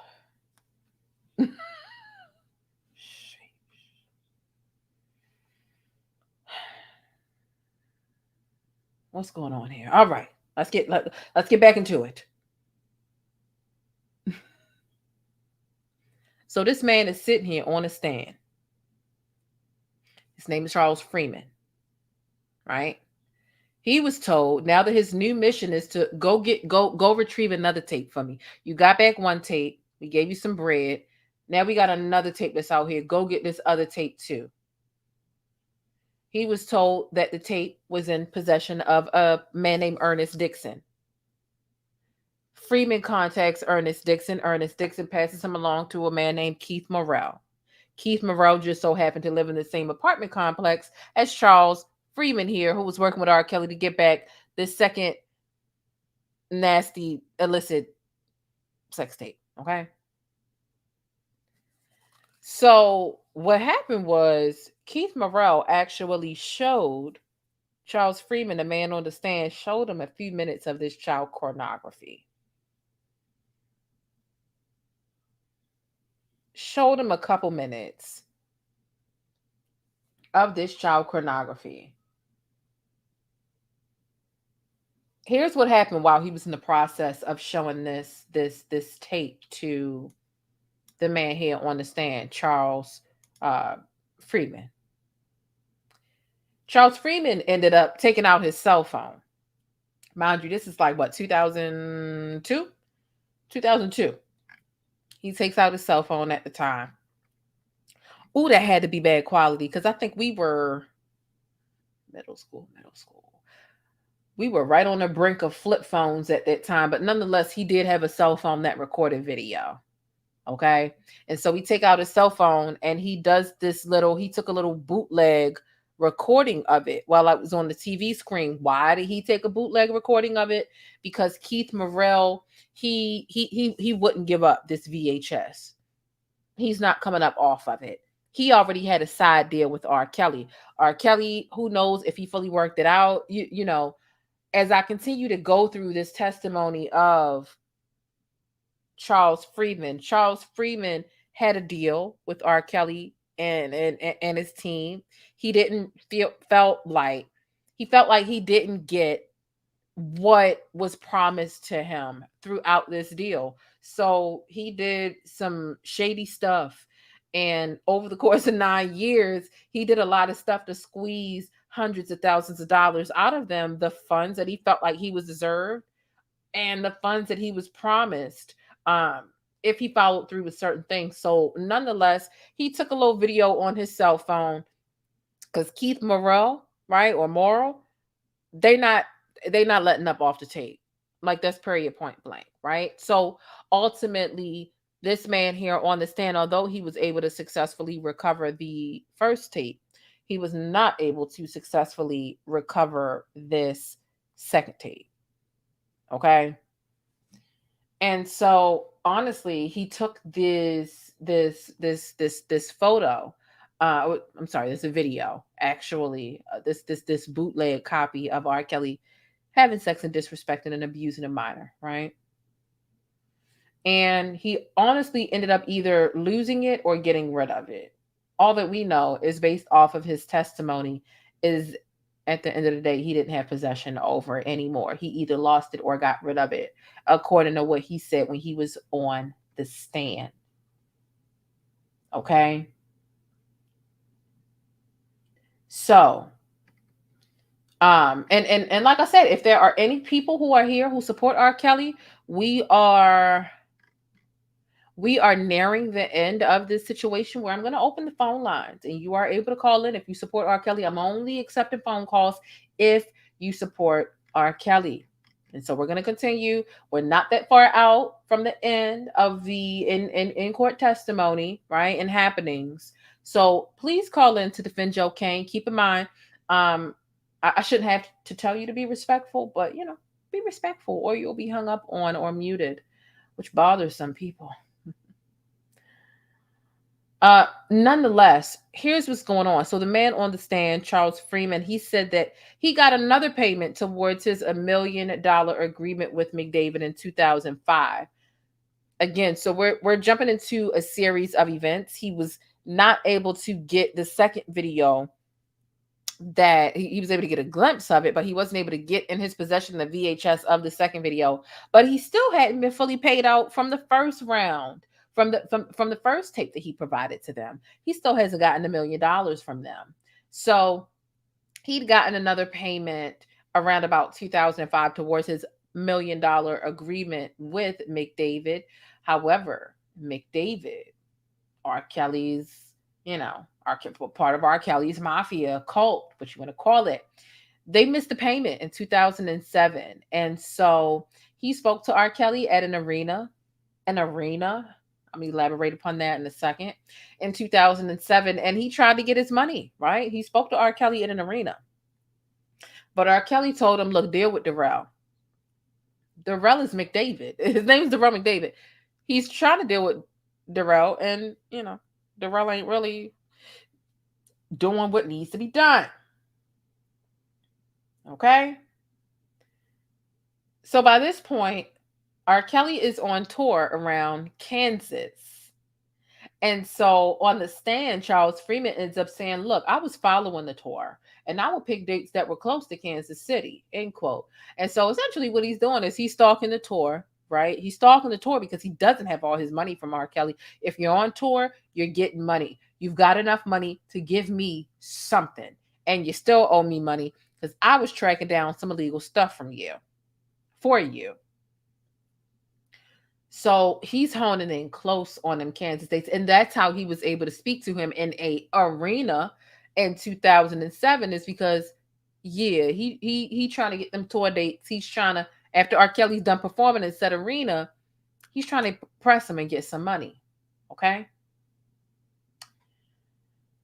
So at this point, we can very well tell, okay, we can very well tell that Mr. Freeman, he's here on the stand. He's going through extensive efforts to get the remaining balance owed from R. Kelly and his associates. So he actually met with R. Kelly alone in 2007, or it was early 2008. He met alone with R. Kelly at R. Kelly's Olympia Fields mansion to talk about the Georgia tape, which again he was only able to to talk about the Georgia tape that he was only able to snag a recording of. All right. And they meet in the ice cream room. It's literally called the ice cream room. Okay. It's the ice cream room. Now, the ice cream room is actually an ice cream parlor inside of R. Kelly's home at that time, right? In Olympia Fields. Mind you, obviously, R. Kelly had more than one home or place of residence. And so the ice cream room was located next to the indoor rainforest pool. I got into some of those exhibits on, I think it was day 6, which was yesterday. So if you want to check out what the inside of R. Kelly's mansion looked like at that time, you can. I can't remember if it was day 2 or 3 that we went through what that same residence looks like present day, but we've seen the contrast if you've been following every day. And look, that's why it is important that you not only hit thumbs up, that's minuscule, but it's important. But it is important that you subscribe to the channel, but hit the notification bell to make sure that you don't miss out on any of these uploads, right? Hitting subscribe means that you're going to get delayed. You're going to get delayed notifications for the channel. It's 3:38 in the morning over here in Baltimore. I might go live at 10 p.m. to give you these R. Kelly updates. I might go live at 1 or 2 a.m. to give you these R. Kelly updates. What I can guarantee you, because there's 650 of us here right now, I know you don't want to miss it. There's too many of you here. I know for a fact you don't. Subscribe and hit that notification bell, okay? So, ice cream room is next to the rainforest pool in this like big lavish mansion that R. Kelly has. Okay. So what this man on the stand said, right? Charles Freeman, he said that R. Kelly wanted to make sure I wasn't working with the police or anything. And so at this point, yeah, he met individually with R. Kelly, but he also met with McDavid as well. And between the ice cream parlor, which is right next to the rainforest pool, he was asked by McDavid, right? McDavid asked him to strip down bucket naked and jump in the pool to prove that you're not wearing a wire.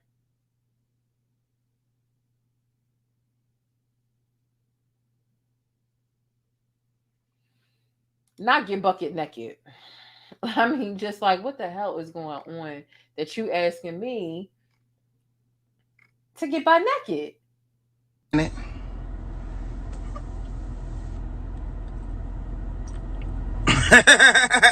Anyway.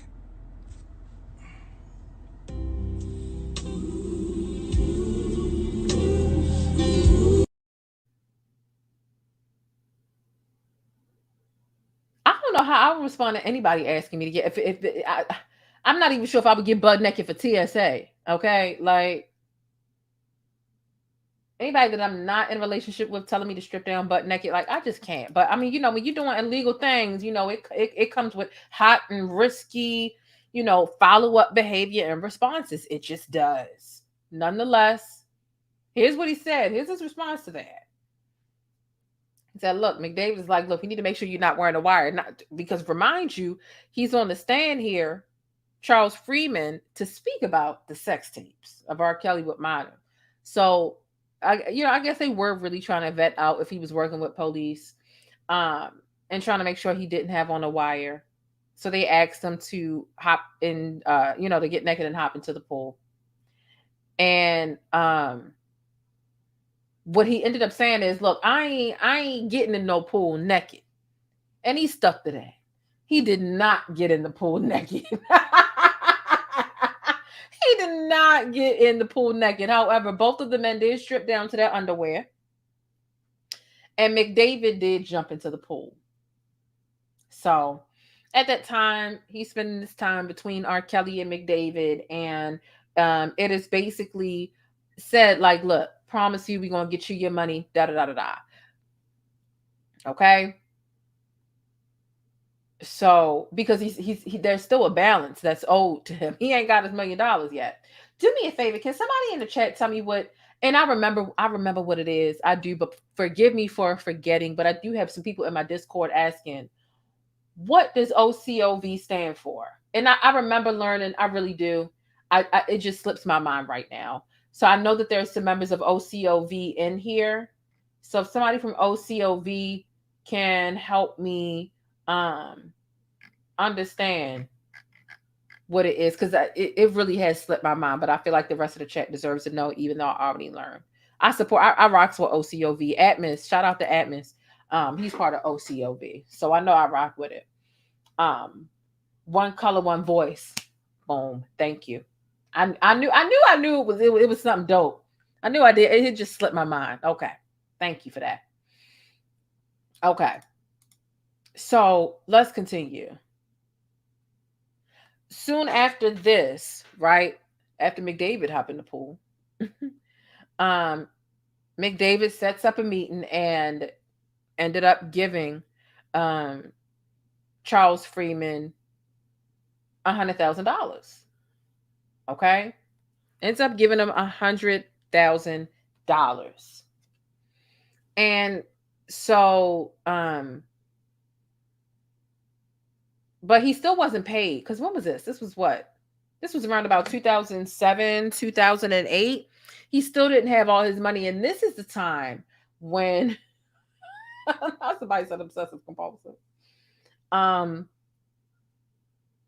This is around about the time when R. Kelly is getting ready for that 2008 trial based off of the 2002 indictment. Okay. And so he was told, look, you're going to have your $1 million. If you remember, when we go back, let me see what we've been here for, an hour and 50 minutes now. He was told by the time Robert gets to court, you're going to have your whole $1 million paid out by then. However, he still ain't got all his money. And so we get to around 2008 when it's like, look, you about to get sentenced. We don't know. And so he ends up threatening R. Kelly, which essentially does kind of threaten his team as well. He threatened them with a press conference. He's like, look, because I got big information pertaining to this case, I'm going to have a press conference. He called a bunch of reporters in the middle of the trial, right? The 2008 trial. Right? That tape, his first child pornography trial. He called all the media. He's about to spill the beans. Okay? Okay, Leo, you need to get down. We're going to have to put you out the room. Yeah, we're going to have to put you out. In a minute. That's what we about to have to do. So R. Kelly gets wind of this press conference that's about to take place that's really about to destroy him. There are already several people who believe it. There are some people taking up for him, just like there are several PeeHive members who exist, right? And so the next day, Charles Freeman gets a call from co-defendant Milton June Brown. He picked him up.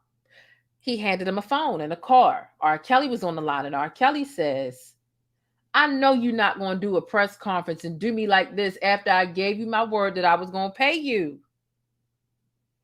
Like I said, when he was over there at R. Kelly's mansion between the ice cream room and the rainforest pool, don't that sound like Disney World, the ice cream room and the rainforest pool? Nonetheless, while he was at R. Kelly's mansion and they, oh, you working with police, get naked, you have a wire, he was promised that he was going to get the rest of his money. The rest of his money ain't here, though. So R. Kelly agreed that he would be able to meet that day, but he said that, it wasn't a good day for him to hand over the money because he said, right now I'm being watched, which, obviously weeks, days close leading up to your 2008 porn trial. Yeah, child porn trial. You are being watched. Yeah, you are being watched. But nonetheless, in the midst of this, he's in the car. He's talking to R. Kelly. R. Kelly's like, I know you're not about to do me like this. I know you're not about to do this press conference. I gave you my word. I'm going to pay you. And so with that, Milton Brown, one of R. Kelly's co-defendants here, handed Freeman $10,000 in good faith. And so then Freeman did end up canceling the press conference. Okay. We have a little bit more to get into. I need to let this cat.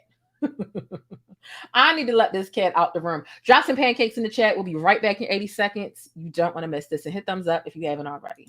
So let's see if you're really proud about it. If you've been serious about what you've been saying about wanting to support more Black-owned businesses, here's your chance. I found a spot for us to grab our hats, hoodies, affordable electronics, phone accessories, and gadgets from. It's over on edwerso.com. That's EDWERSOW.com. Grab something for your hubby, your wife. Hey, I ain't encouraging that side chick behavior, but it's just in time for the holidays. So head on over there and grab your AirPod cases, hoodies, and affordable electronics. That's edwerso.com, EDWERSOW.com. And I'll see you over there.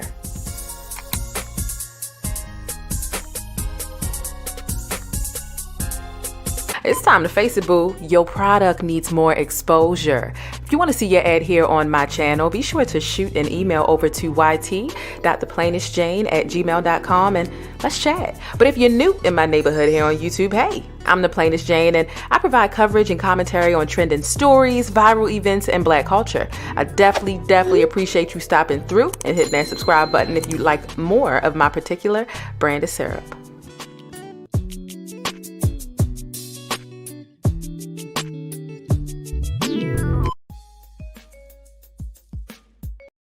All right, and we are back. Child, let him out the room because he said he want to get out the room. Then we get to the door and he don't want to get out the room. Make it make sense.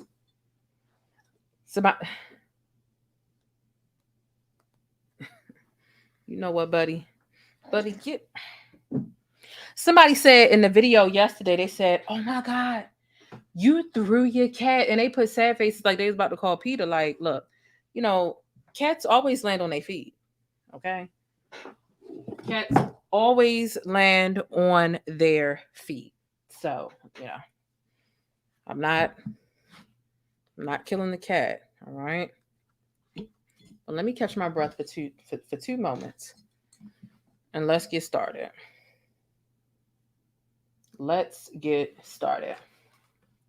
So, called the reporters. R. Kelly gave him $10,000 in good faith. He then threw off the press conference. Okay. So, even after R. Kelly was acquitted, he did not pay his balance. Okay. He didn't pay the balance that was owed after his acquittal in 2008. And when this man here on the stand, Charles Freeman, when he reached out to McDavid to get the rest of his money, McDavid told him, Robert says the bank is closed. He said, Robert says the bank is closed. Okay. So that prompted him to file another suit. Okay. In 2009, he filed another lawsuit against R. Kelly. Okay. R. Kelly ends up settling this suit for $125,000. Right. So whenever he comes up with this thing of you're not getting it, I'm going to do a press conference or whatever, he ends up getting some bread. He does end up getting some bread. R. Kelly settles this for $125,000. First lawsuit he filed, R. Kelly quickly settled that for $100,000. And as I stated earlier, this person who was testifying, Charles Freeman, he kept the tapes, even though he no longer thought that he would be paid. Remember, I told you he had these tapes all the way up until early 2019. Until he got a call from his attorney stating, look, words out that you got some stuff, hand it over, or they're trying to criminally punish you. Okay. So, again, when he was asked why he kept the tapes, he said, look, because the police weren't going to give me $1 million. So he honestly ends up saying that by 2012, he was fed up with R. Kelly and McDavid, and he basically ended up giving up on getting any of the money back. So it was essentially 2012 when he decided, look, I'm not going to get nothing else from them. I've been trying to squeeze them, blah, blah, blah. And so he says the last time I talked to him, I said, we good. He says literally from 2000 to 2009, I was getting paid for the tapes by R. Kelly, and that was my life. At the end of the day, I was like, forget it. So essentially, like I was saying earlier, he spent 3 hours on the stand. He spent 9 years of his life trying to get the hundreds of thousands of dollars that he felt like he was owed. And his only real concern was, quote, if the police come after me, I'ma tell. But as long as they don't come after me, we good. So he was going to keep his mouth shut unless he was questioned by law officials. And that's pretty much where he was with it by the time 2012 came along, and he realized, like, I'm just not going to get no more money from them. Again, in 2008, he was told, Rob said the bank is closed. He filed suit in 2009, got $125,000. Okay. Now, what we can expect tomorrow, let me drop the link in case the PeeHive want to call in case R. Kelly supporters want to call in. Let me go ahead and drop the link just in case they do. Okay. The fact that he called himself the Pied Piper, I've spoken about this so many times. I wish I had that video I created on the Pied Piper, but it got deleted with the old channel. I might have something on my old computer. I might. Okay. Let's talk about what we can expect tomorrow. All right. What we can expect tomorrow in the court. We can expect, first of all, obviously cross-examination, right? But we can expect the prosecution. The prosecution is saying that they plan to call another one of R. Kelly's alleged sexual abuse victims to the stand on Thursday or Friday. But, we really don't know. They could get done early. It could be Wednesday. But nonetheless, the prosecution is expecting to call another one of R. Kelly's alleged abuse victims. Okay. Similar to Reshona, who testified under a pseudonym, this individual is also going to want to testify under a pseudonym as well. We know there are at least 5 minors in this case, and they're listed in the court documentation and paperwork as minor 1 through 5, minor 1, 2, 3, 4, and minor 5. Okay. But, also we can expect on cross-examination, the cross-examination of Freeman, right? The man who spent all this time speaking very matter-of-factly on the stand about, just everything you can imagine. He's going to be cross-examined. And honestly, it's probably going to be interesting. It's probably going to be intense as hell. Okay. Because this is the guy that was actually buying back, not even buying back, because when he got the sex tape, well, they gave him $40,000 for expenses, or $50,000 for expenses.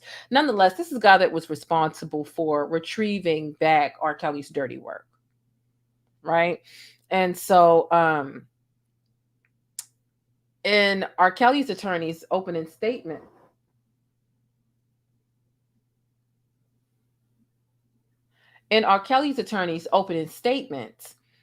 she ended up describing this witness here, right?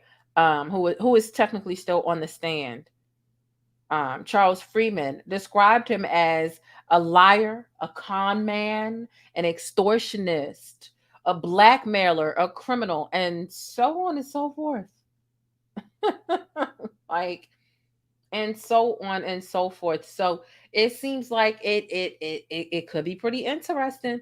And I do expect R. Kelly's attorney to get pretty nasty. It's uncertain to see if McDavid or Milton Brown, if their attorneys are going to get nasty, because they've been pretty mellow thus far. I would say that the most incriminating set piece of testimony definitely came from this witness here, who is still on the stand, which implicates them all. I would say Brown the least, but it does implicate them all. McDavid is all up and through here. Okay. I would say Brown's name was brought up the least as it pertains to this testimony here. And honestly, the testimony overall, to be quite frank. So tomorrow, I definitely expect to be colorful. It might not necessarily be a movie like this, but R. Kelly supporters, are you here? R. Kelly supporters, call in. If you want to call in, debate your point. If not, that is cool. But I am opening the phone lines. Mind you, if you call, I'm only looking to speak to R. Kelly supporters. Okay? I'm only interested in speaking and taking calls from individuals who support and defend R. Kelly, right? So call in if you want to defend Joe Kang. All right? Call in. You must show your face. Okay? You don't necessarily have to have your face up there the whole time, but you do have to at least show your face. Okay? Someone said, how much more colorful can it get after you hide tapes in your crack? You know, you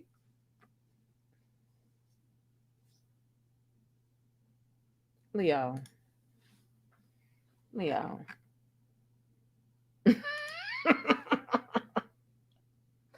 Leo, get with it. Child. Yeah, I'm not giving him one that says it's late. He's gonna have to wait till the end of the stream to get it. That's that. That is that. So here's what we're gonna do, right?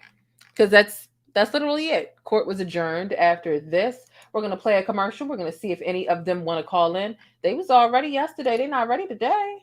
None of them want to call in today. It's fine with me if they do. It's fine with me if they do not. What I'm going to do is I'm going to go ahead and play my commercial, which really does thank and show some legitimate appreciation for my channel members. All of my channel members spend at least $2 a month or $1.99 a month to be a part of my backstage tribe and get some exclusive content to chill, hang out, relax. We really be cutting up backstage. So I appreciate all of my channel members. I'm going to play this. It's like a minute long, right? It's like a little 60-second commercial.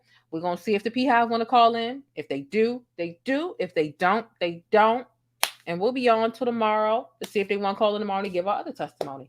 Okay? Because yesterday was quite interesting. The shorty really thought she was doing something with all of those incorrect facts, child. The plainest Jane. This is one of my favorite comments here. She says, I loves me some black, and she said, loves me some black news. She says, is it just me, or does anyone else get tired of seeing people that don't look like them delivering info about them day in and day out?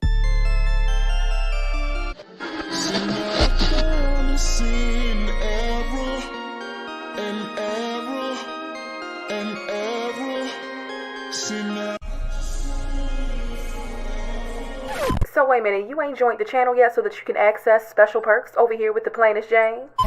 Rolex on your wrist, a plain Jane. Ooh, watch this. Hey, I'm the plainest Jane. I'm a cultural commentator and informant, and I provide sticky coverage on trending stories, black news, black culture, and everyday topics with a sticky, abstract perspective. So get familiar with the perks. I've carefully curated all of these things, and it's just a little exclusive glaze to amplify the way that you express yourself. So get comfortable, get used to our official emoji over here. That is the pancake stack, because it's always sticky in Hollywood and in real life, and especially when you spend the time over here with the plainest Jane. Like I said, I hope you enjoy the exclusive glaze that I've provided for you to amplify the way you express yourself, and I hope you enjoy the digital vibe. Hey, listen, I always want you to keep it sticky, but be sure to think critically and independently, regardless of what you hear from me or anybody else. But most importantly, I hope that you're feeling all right, and hopefully you've had some time to tackle some of your invisible problems. I know I got a couple of new subscribers, and I just want to say thank y'all. I really do appreciate you. And if you're not quite feeling all right, this channel right here, once you join, it's going to help you kick back and decompress always, but it'll also keep you in the know with what's happening with the best black news, celebrity entertainment, and a splash of controversy. So again, get comfortable. The first drink is on me, all right? Act like you got some sense, and I'll see you around. But don't forget to keep it sticky 24/7 by following me on Instagram, but hit that notification bell so that you always know when I upload and you get your dose of syrup first. Now, with all that stickiness being said, the most important thing I want you to remember about this neck of the woods and the plainest Jane is Black Lives Matter. And if you don't agree, Buy pumpkin. That would take you out. I don't play that shit. Now you gotta go for real. It's just that simple. Hey, look, whether you join or not, I do want you to stay beautiful, black, and blessed. And just know I appreciate your support. I'm your girl, the plainest Jane. And let's see what's happening in these virtual streets. You ready? All right now. This could be a crazy ride. I'm warning you now.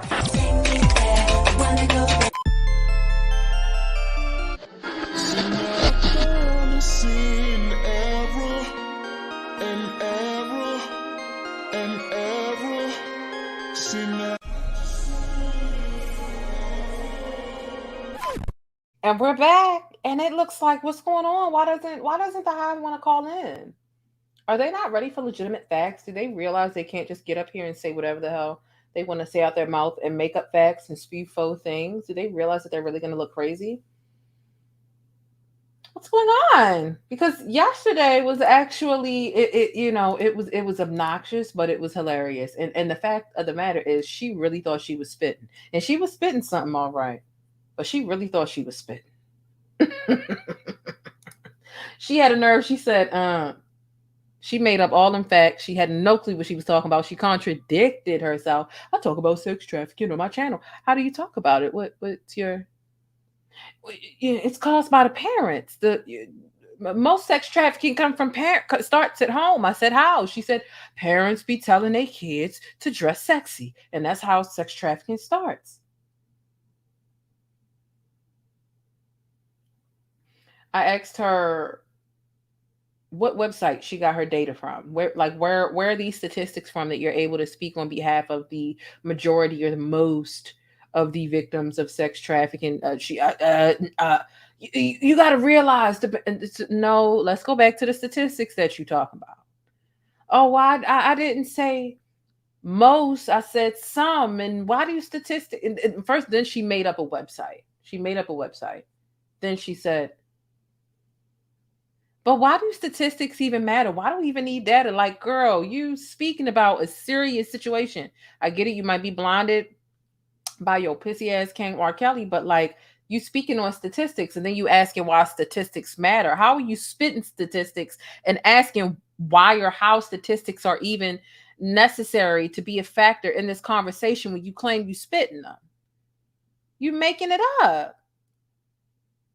And now you blaming the victims and the parents. I talk about sex trafficking and I talk about, young Black girls and, truth of the matter is a lot of them having sex. We need to, and I'm like, you trying to call them sluts and hoes? You trying to, if you talk about sex trafficking on your platform, you foster conversations about that. And we need to face the reality. Most of the young Black girls are having sex. And what does that have to do with being a victim of sex trafficking, being sexually active and being taken advantage of, right? And being a part of a really dangerous system with stuff that is largely involuntary when it comes to engaging with these people.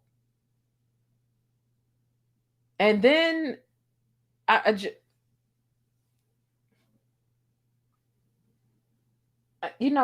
I'm literally convinced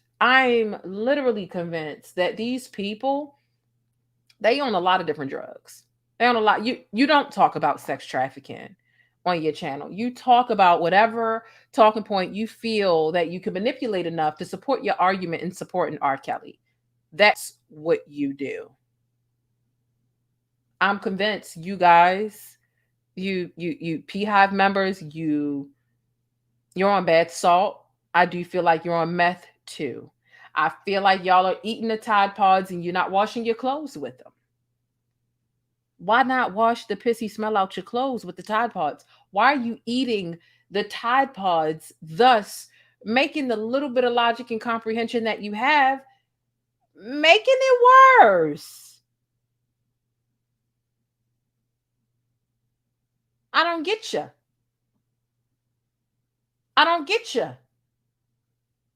Line at 6 a.m. They're gonna go, over on her little, crusty dusty channel and say the plainest Jane couldn't handle the dragon. Baby, you came over here and I could hear the asthma. I asked you what was wrong. You said you had asthma. Baby, go get your pump. Then you gonna tell, you sound like your blood pressure worked up. No, sweetheart. What's happening is you're shooting off a lot of false information that I'm trying to get you to slow down so that we can either validate or invalidate said information. Because one thing you're not going to do is come over here and talk real fast and say, it's not R. Kelly's fault. It's the parents' fault. The parents need to be locked up. And here's the thing. You don't realize that you're literally saying that sex trafficking starts at home because you're using examples of the parents' fault as it pertains to the parents of R. Kelly's victims / accusers. You're saying it starts at home, and you're basically saying that these parents served their kids up to Robert on a silver platter. Baby, that does not emancipate Robert. He's still guilty. At best, you're saying that the parents should be in jail with Robert, not that the parents should be locked up and Robert should be free. So you're admitting that Robert is sex trafficking these people, these girls and boys. You're admitting it, and your excuse is what the parents facilitated it. That's not going to free your man. What is wrong with you? The plainest Jane can't handle the dragon. Baby, it was 6-something in the fucking morning. It's not that I couldn't handle you. It's that you came over here with false facts, number one. You came over here over talking me, number two. You needed to slow down and catch your goddamn breath, number three. And number four, it's not that I couldn't handle you, but I could hear how hot your breath was at 6:48 in the goddamn morning. So if there's anything that I couldn't handle, it was your hot ass breath and that false ass information that you wouldn't even allow me the opportunity to slow down and attempt to clarify, or so that we could have a dialogue about it. Because you asked me a couple questions, and when I started spitting logic to you, you started moving on to the next point, because that's what y'all do. Y'all deflect. Go over to check on her channel. She's sitting there with a whole hot piece of flame behind her. The plainest Jane is cute. No homo, though. But she couldn't handle me.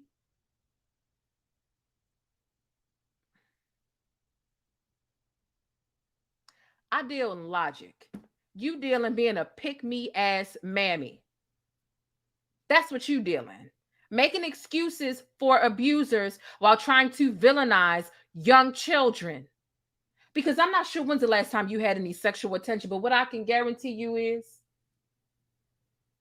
you're not his type to be doing all this capping, baby. You're never even going to get chose. The thing about a pick-me is a pick-me at some point gets chose because they do all this tap dancing and shit. You're doing all this tap dancing, baby. You will never get chose. You are not his aesthetic, even if we take age out of it.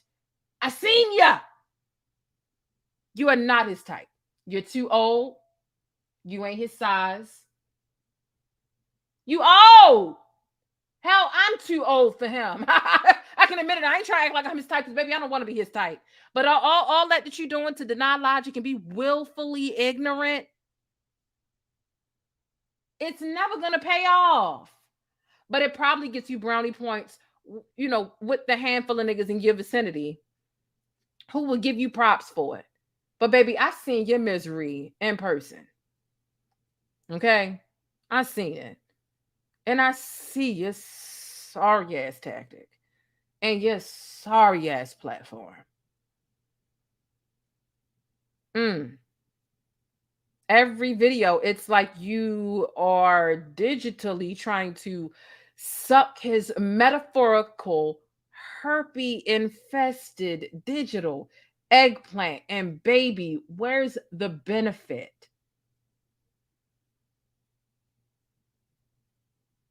My job is to protect men on my channel. I don't subscribe to the Me Too movement. Men are victims of sexual violence too. And I'm going to protect Robert.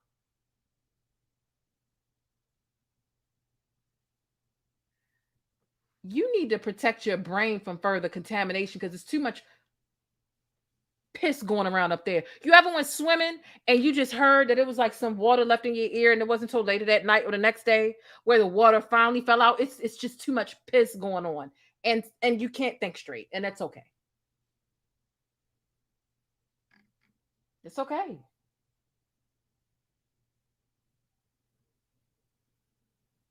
It's okay. But she tried to act like because I require order and decency on my channel, and I do have boundaries, and you're not going to overtalk me on my shit.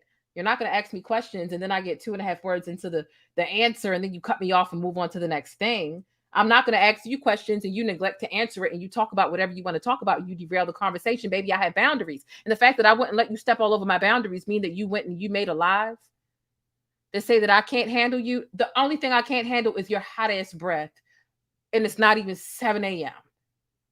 That's it. Other than that, baby, I'm not fucking going into your gauntlet. You thought making a live before I got off live was going to entice me to want to click on your shit, baby. No, you can't have regular conversations. And one thing I will never do, whether I agree with somebody in their platform or not, I'm not going to go over there disrespecting you. I can go over there and disagree with you, but I will never disrespect you. Am I Oprah? No. Am I Wendy Williams? No. But you ain't going to go on Oprah's show and try to overtalk her and take it over and think that Oprah's talking points are going to be on the back burner and you're going to lead. That's not how the fuck it goes. It's called decency. It's called reading the room.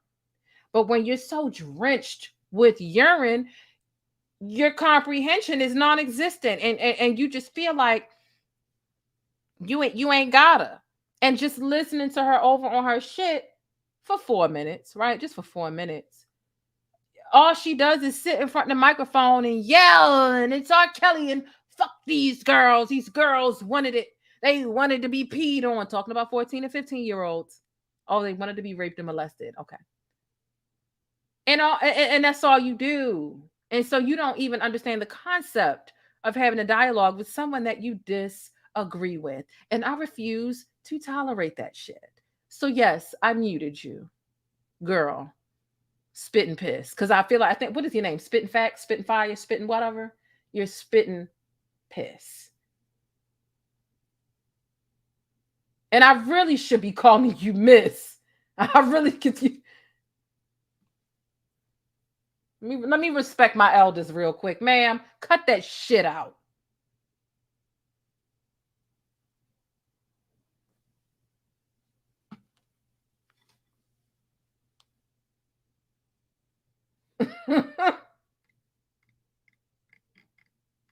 She can't handle.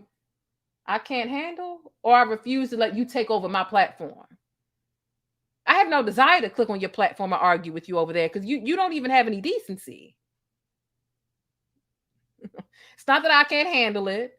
It's not that you were going to trick me to clicking on your link and going on. Like, you're literally, your face is sitting in the middle of fire. Every video you have, there are flames behind you in this, bitch. You're already in hell. I don't even have to say go to hell. You're already in hell. You're in hell.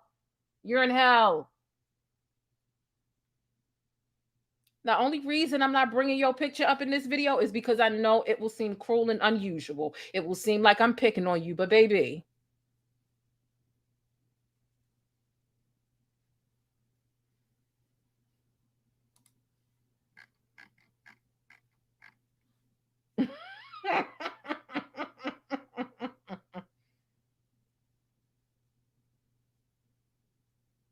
I can't have cordial conversations with people who defend pedophiles, depending on what level they go. If you want to come up here and call the victims like sluts and hoes and bitches and shit, then I'm either going to hang up on you or give you a little bit of what you're trying to give them. Other than that, if you're, and honestly, she didn't call the victims any of that. So I was willing to work with what she had to offer, but she thought she was going to overtalk me because she's used to just yelling in her microphone all day.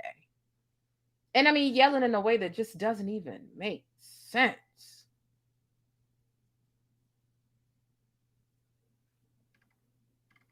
Yeah, she did try to use me for commentary, and it still didn't work.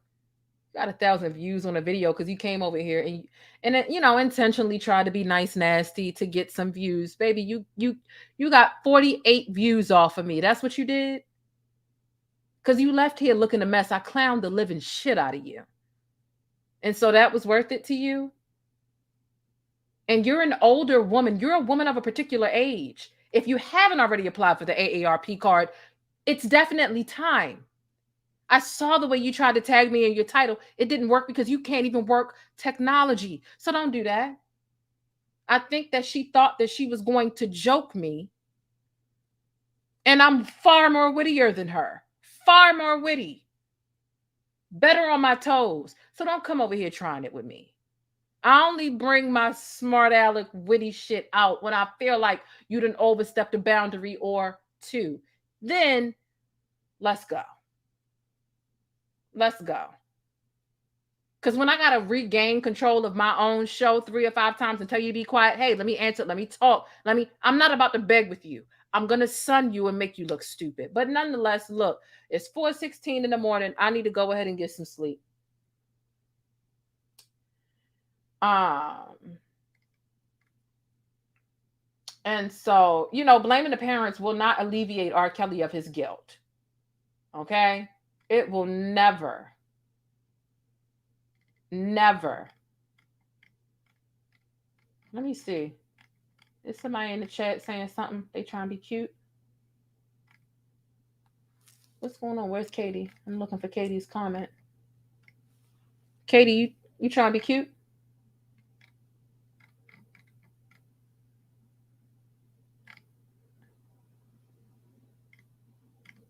Are we good? Are there any other R. Kelly supporters here?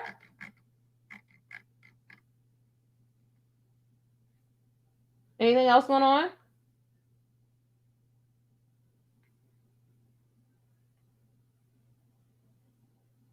Oh, ain't nothing wrong with AARP ones. I only mention that when they done already disrespected me. Then I'm going to take a jab just because it's easy. It's easy. That's it. Look, I love my old people. Honestly, most of my close friends, I ain't gonna lie to you, they older. Because people my age, they get on my nerves. A lot of times people my age get on my nerves. I love the wisdom of elder folk. I've always been that way. Most of my closest friends honestly have gray hair, believe it or not. I'm a weirdo like that. However, I know that that's the quickest way to make them feel insecure, because sometimes you have people who are a part of the AARP bunch who are a little envious, a little upset that they're up there in age. So they like to just challenge and fuck with young people, right? And try to get under their skin because they've been on the earth for, around about 2 or more decades than you. So it was all, let me get under your skin with this. Okay, well, you're old. Don't get me started. But yeah, when I gotta go there, I go there. And it's easy. It's simple. It's just your age. I'm not making fun of your look. It's your age. Ain't nothing wrong with old age. It's a blessing to become old. But when you start heckling young folk, don't think. You too old for that shit. That's the bottom line. It's not even your age. It's why are you acting 19 when you're 49? Why? Why? Why am I more mature than you? That's the only point I'm trying to make. That's it. I ain't gotta dig deep. I don't have to listen to you speak. I don't have to study you. All I got to do is make you feel insecure because it's clear that you already are. Remix. Baltimore, I can't see you. Where you at? Yo, telling me with this. I can't help here. Robert. 30 years of fucking will. You're killing me, man. This ain't not about music. I'm trying to have a relationship with my kids, and I can't do it. I just don't want to believe the truth. You don't want to believe it. At this point, we briefly pause the interview to give Kelly a moment. Man, yo, let me with this. Yo, let me with this. Yo, let me with this. Yo, let me. Y'all trying to kill me. Yo, let me with this. Yo, let me with this. Yo, let me with this. Yo, let me with this. Let me, man. Trying to kill me.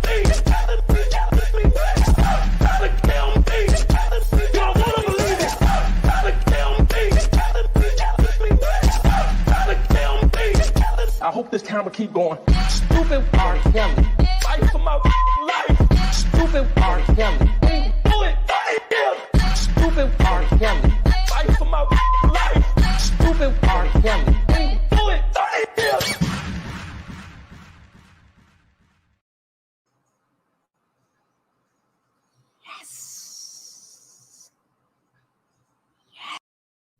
Okay. There we go. Speak now or forever hold your piss. Okay. Okay. Just Jay, you think you funny in that chat. It said, don't hit Jane with her pocketbook. I gotta tell y'all that story one day. How I got into an argument with an elder lady because she tried to talk to me any old type of way when I was working at the dentist's office.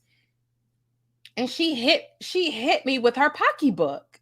And that's what you gotta call it, because at her age, and then there was like nothing in it, right? I think all of us at one point or another carried an empty purse, whether you were a child going to church, 14, whatever. Might have been nothing in there but your ID card or a pencil or a pen. This old lady hit me in the face with her pocketbook. I mean, like, I'm at work being hit in the face with an empty pocketbook. And of course it didn't hurt, but it's just a fact that she did it, and then she did it twice. Y'all, do y'all want the story, or should I save it for another one?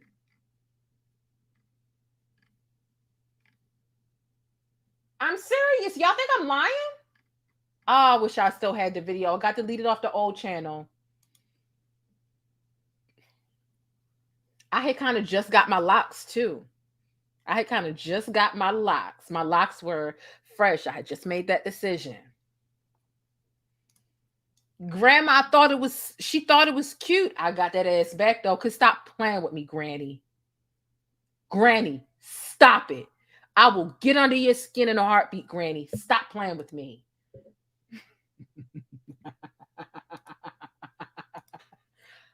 Grandma, stop. I don't just be picking, you know what I mean? Like, you got to get under my skin twice, because I was going to let her get away with it the first time. Here's the thing. Somebody said, let's hear it. All right, here we go. Here we go. Here we go. I was going to let her get away with it the first time because I do got a soft spot for elders. Believe it or not, I'll go in a heartbeat, because I know there's a disconnect between the older and the younger generation.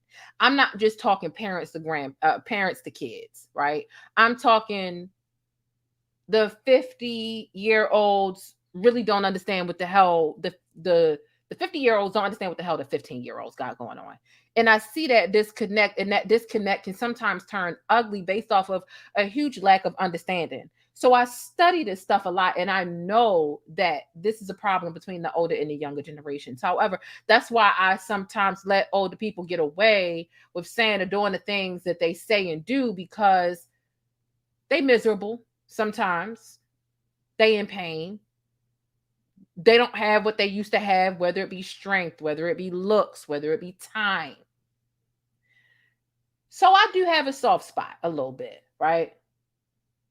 And people say respect your elders, and elders, they sometimes they get to saying or doing whatever, right? So I'll give you one pass. I'll give you one fucking pass. After that, and it seems like you're being intentional and going out of your way to be rude, oh, it's someone like popcorn to the break of dawn. Yes, it is. Yes, it is. So let me tell you what happened. I worked at the dentist's office. This woman comes in, and I'm a receptionist, right? I've never like studied teeth or anything, even though I think I have decent teeth. I'm a receptionist. She comes in and she pays for a surgical extraction. At that time was about $175. A surgical extraction is something that is focused on your molars, right? They can't just go in and snatch. They've got to cut your molar in half and take it out. It's a little more serious. She had a toothache, and don't get me wrong, like, a toothache is nothing to play with. A toothache can ruin your whole day, your whole week. A toothache can damn near ruin your relationship, right? Grandma comes in.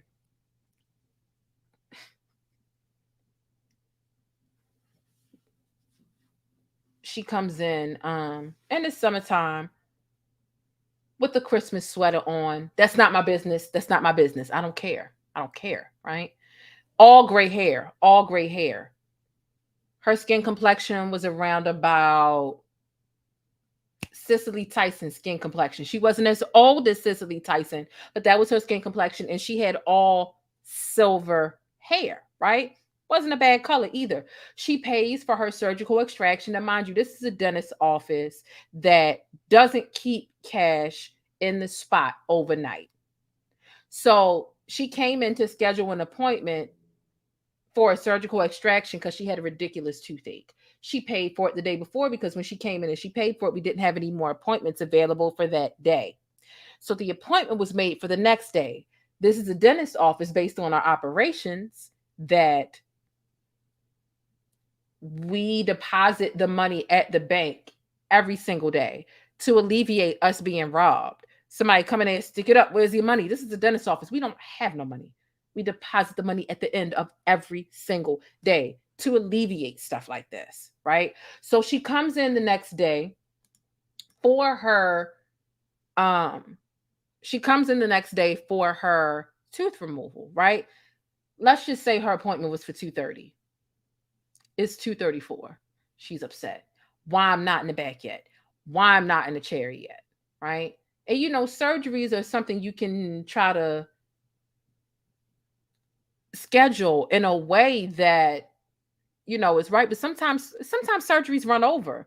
Just because your next appointment is at 3 and this surgery, you kind of thought it would be over at 3, it doesn't mean you can just tell this person to get the fuck out your chair because I got to put the next person in my chair because it's 3 o'clock. This is you know, some people bleed a lot. Some people, there are unexpected situations that happen when you're getting a procedure done. And we're talking about people having teeth removed. Right? That's surgery, especially if we're talking about a surgical extraction. Okay. 4, 7, 8, 11 minutes after her appointment, she's giving me hell about why she's not in the back yet and keep asking me why she's not in the chair. And I keep telling her, you know, respectfully, there's somebody else still back there. He's finishing up. He's going to be to you as soon as possible. She keep getting rude. I mean, she's just rude. She's just rude. She's just rude. And, you know, I keep my customer service on, right? I keep my customer service on. And somewhere along the way, I really wish I could remember the specifics of what she said that really took it to the next level. And I think basically she told me that she was going to call her granddaughters up there to beat my ass. I do remember her saying that, right? I got 4 granddaughters. They're going to come up here and beat your ass. Da-da-da. I'm like, Grandma, stop. And I literally say that. I'm like, Grandma, stop. Like, stop. Like, as soon as he's available, like, you're going to be let back there. But for now, like, there's literally somebody in the chair. So, you know, you got to wait. Boom. She's, you know, going off. She just won't stop. Like, she won't leave me. I can't wait on anybody else, right? At some point throughout this exchange, she keep escalating this shit because, like, I'm at work. Like, you out here with pain in your mouth, you're acting a fool, but, like, I'm at work. There was something that she did, and I can tell she was about to let go on me, right? Because it's no glass. I could tell she was about to do something, so I stood up to brace myself. You know what I'm saying? Like, you got instincts, you can tell. I stood up to brace myself, like, oh, Grandma about to do something. And so what she does is I wish I could stand up right now. What she does is she takes this pocketbook and it's fucking empty. And she spins around in this circle, right? Oh, this old skinny lady, right? No older than, I would say, like 63. She grabs her purse and she starts spinning around. It starts picking up velocity. You know, if you start spinning around slow with something that's got a long strap, it starts spinning around. Then long story short, this lady ended up spinning around 2 times. By the time she spun around the 3rd time, the purse is towards my face. I didn't think it would happen. And I still find Grandma to be a joke. Like, Grandma's a joke, right? And it's not her person. It's just her complaint in this whole situation. Like, this is a joke. The lobby is full of people too. The purse hits me in the face because I didn't think it was real, because I'm like, yo, Grandma really bugging. This grandma's bugging in my face. You know, the counter is about 2 feet wide. Not that wide, but, you know, she turns around, that Swaki book, not her hand, but her pocketbook, hits me in the face, y'all. I laughed because honestly, that shit was funny. I saw it coming. I'm watching her build up the momentum, and I just couldn't believe it. I'm like, yo, grandma really about to do this. She thinks she about to hit me in the face. She hit me in the face with the pocketbook. The pocketbook's empty, mind you. Be different if it was full of nickels, and I would have saw the difference in the velocity. But nonetheless, the pocketbook hits me in the face, right? I smirk. I ain't even gonna lie. I say, yo, grandma, you really gonna do that? Like, I'm yo, grandma, for real, because it's funny. Yeah, it hit me in the face, but the purse is empty. Like, it really didn't hurt. Bitch, she spun around again. That empty purse hit me again. Bitch, now I'm mad. It didn't hurt, but bitch, you got me fucked up, Granny. Granny, you got me fucked up. So we had a bucket of pens where you fill out the form and things. So I throws the bucket of pens because I'm like, bitch, first it was a joke, Granny. First it was funny, right? You in this empty purse, it don't even feel like your ID is in this bag. It felt like 2 cotton balls hit me in the face. And it felt the same way the second time, but it's your audacity to think you're going to keep hitting me in the face with this fucking empty pocketbook. I threw the pen basket at her.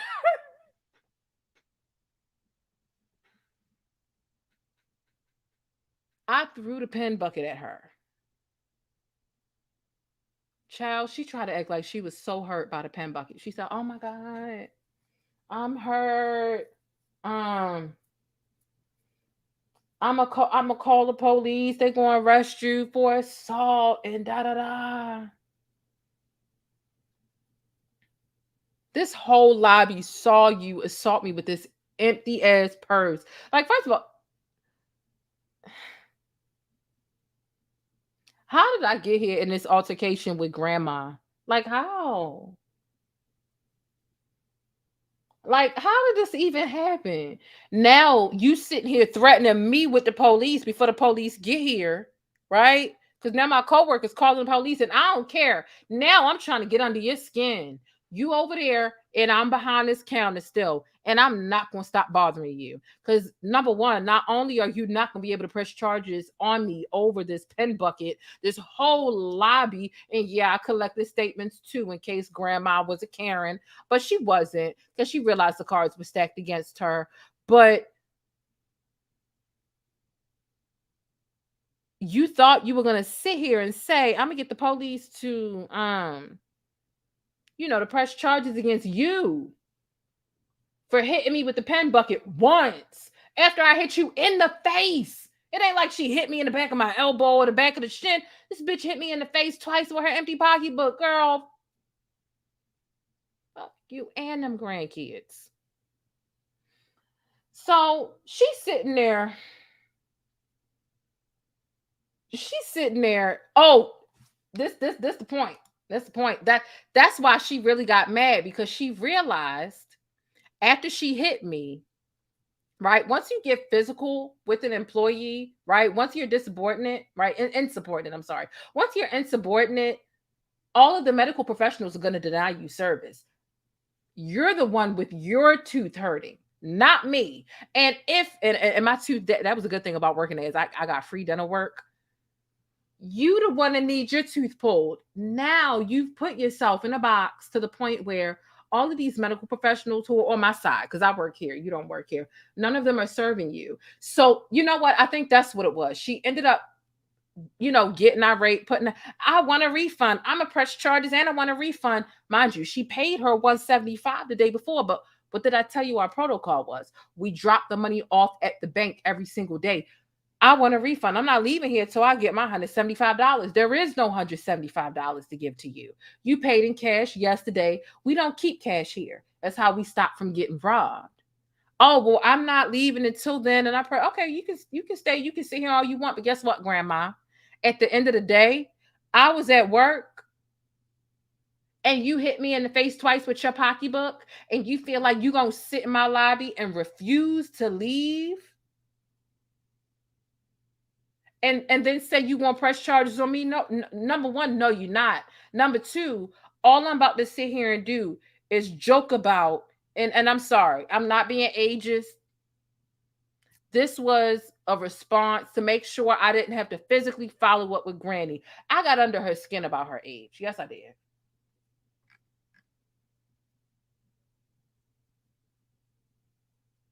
Let me tell you something. Granny said, I'm not leaving. I'm not leaving till I get a refund. Granny, the refund's never coming. We don't have 107. We don't have any money in here. So you feel like you're going to stay here and make me uncomfortable in my work spot. Guess what I'm going to do? I'm going to talk about how young and fruitful I am. I'm not going to lie. It's so petty. So when I think back on it, I'm like, yo, why did I do that? I get why I did it. But it was, I'm like, I said, don't worry about it, y'all. I said, the lobby was worked up. The lobby was full of people. My employee, you know what I mean? My coworkers was worked up. I said, don't worry about it, y'all. I'm young. I'm fruitful. I got the rest of my life left to go. I ain't hit menopause yet. I ain't got no grandkids yet. I'm not a grandma. Like every old/young joke you can think of, that's because she felt like she was going to sit there and make me uncomfortable, knowing that she didn't have a reason to stay. You want a refund? The refund is going to come in the mail. They're going to send you a check. We don't have $175 to give you right now, but you felt like you were going to make me uncomfortable after you hit me 2 times in the face with your pocketbook.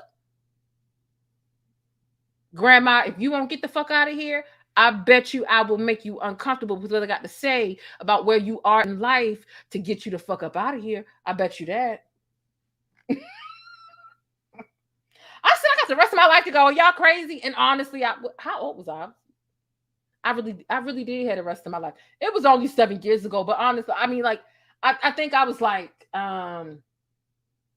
what's that, like 26? When you in your 20s, you can tell all types of jokes like that with no remorse. You hit your 30s, because, I just recently hit my 30s, and you slow down on jokes like that, right? Because you feel and you see the difference in yourself. But yeah, I'm in my mid-20s. I'm in my prime. Grandma, get the fuck out of here. Okay? Because you really thought... I got the rest. I'm young. I'm going to the Bahamas. Prom was just 3 years ago. Like, I was saying all types of shit. Grandma was living. I got under your skin. See, you hit my face with that empty Swaki book. I got under your skin with my jokes. I ain't got to hit you. I'm not going to jail over you, Granny. But I'm going to bother you. Yup. I'm going to bother you. I'm so petty. I'm so petty. She was so upset because her tooth, like, you're the one that has a toothache right now, and you just eliminated yourself from being able to be served here. All of the doctors have to deny you service once you assault, which you did with your pocketbook. You assaulted me. None of these dentists, not only can they not serve you, but they can refuse to serve you, because if you're going to be hostile towards me and I'm a receptionist, they're going to expect that you're going to be hostile towards them. Therefore, your mouth still hurt. Your tooth not getting pulled today. You're down 175. If you wanted to walk into another clinic, which was part of her problem, I can't even go to another clinic because I'm on a fixed income. I need y'all to give me my money back so I can get my tooth pulled somewhere else. Guess what? That check is going to be in the mail in the next 5 to 7 business days. Ouch, Granny. 5 to 7 more business days you got to deal with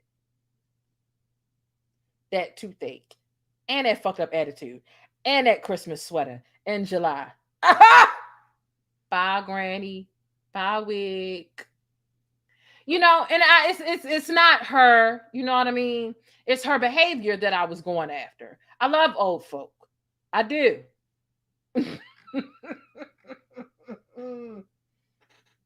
Like, that's it. That's it. Okay? Not all y'all putting these pocketbooks in the chat. Not all y'all putting these pocketbooks. But that's typical. Somebody coming at you. It's not that you have an issue with the feature that you're making fun of. You just trying to make the person... You just trying to make the person feel bad for coming at you that way. And I'm going to use whatever I can. And if your age is a factor, I'm so sorry. Your age is a fucking factor. I'm going to use it to get under your skin because you tried to come over here and affect mine. Okay? What's going on? I said, what, the way I say pocketbook? It's not a pocketbook? It's not a pocketbook? Y'all don't call it a pocketbook? Oh, y'all call it a pocketbook? Pocketbook. Pocketbook. Nah, that's too much. I'm not Webster. Pocketbook. I reached inside of my pocketbook No, it's definitely my pocketbook. But yeah. It was I ain't gonna lie, it was funny. She hit me in the face the first time with that pocketbook, and I'm like, Granny, my head dropped. I'm like, Grandma, why? She turned around, she did it again. I said, all right, Grandma. Boom. Press charges. Grandma, sit the fuck down. You're not pressing shit. Anyway. Who got time to say pocketbook? I don't got time to say that. I don't got time to say that. We from Baltimore. We say pocketbook. Just Jay, shut up. She said, "Bet." That is exactly how Grandma pocketbook hit me in the face. That's why I had to get under her skin. She was so mad. Police got there. Police said, "Do you want to press charges on her?" I'm not pressing charges on that old lady. I had already got under her skin enough. I'm telling you, them jokes I was telling, I was relentless. Can you imagine turning the other cheek and somebody hitting you in the face, even if it didn't hurt, hit you in the face twice? And the rage that you had, the jokes that I'm giving y'all, I'm not even letting y'all have them all because y'all would truly think I was cruel and unusual. But I went on that old lady. Yes, the fuck I did. To make up for what she did. I'm not going to beat your ass, but I'm going to tell some jokes that make you feel like shit. Yes, I am. I can't even tell y'all all them here. Y'all going to think I'm trash. Okay? It would be crazy if that old lady was watching your live stream right now. Alan, thank you for the $4.99. Look, let me tell you something. That old lady don't know how to work these devices, okay? If she does have a device to work, you know how they be, hello? You know, they had a phone on speaker while hello? Okay, they calling their grandkids. How you make the font bigger? She ain't watching this shit. Grandma ain't watching this shit. Shout out, over East Baltimore. That's where she was located too. I'm not pressing charges on Grandma. I did enough damage with what I did to her verbally. It was enough. It was enough. Okay, it was. I can't even lie. They say over 50, it definitely becomes a pocketbook. It does. Over 50 is definitely a pocketbook. Hell, I call my shit a pocketbook. Fuck what you heard. Don't let nobody. I go to the bathroom, somebody at the table, and I'm like, not Karen. Don't let nobody take my pocketbook. If you let somebody take my pocketbook, I'm gonna fight you. That's what you say to your man when he at the table and stuff like that. And you just go into the bathroom and whatnot. But yeah, I had to tell that story. That took a little longer than I wanted it to, but I like telling that story, but I also can't believe Grandma was that audacious, but I definitely got a little ratchet with her. Yes, I did. She took me there. I wasn't trying to do that. She took me. I said, how can I get back at her without beating her ass and going to jail over Granny? Got it. Let me use my weapon, my motherfucking mouth, my motherfucking humor. Sometimes I go too goddamn far. And I did. And I'm proud of it. I do it again. Let me see Grandma again. I ain't gonna lie. I saw her one time after that. One time. It was a strip, this dentist office. It had a Dollar Tree. No, it had a Dollar General at the end of the strip. I saw her one time after that. She looked at me. I looked at her. This is probably like 4 months later. She looked at me. I looked at her. I wasn't combative with my look, but I was very matter of fact with it. I wasn't like, but I could tell she was glancing at me. She recognized me, and I recognized her off top. I know it took her longer to recognize me because of her age. But I looked at her and she looked at me, and I'm being friendly, but don't try it. Hello.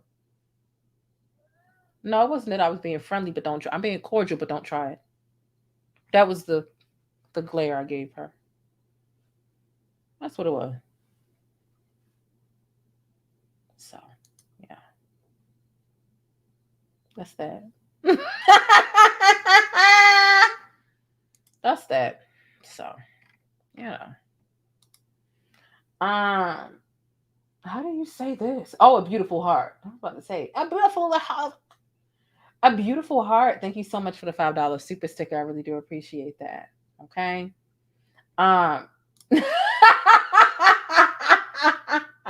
Now playing Grandma Gonna Knock You Out. LL Cool Jane. I'm weak. I am so weak with y'all. Let me check these cash apps. Thank y'all so much. Tanya call them apples. Okay. All right.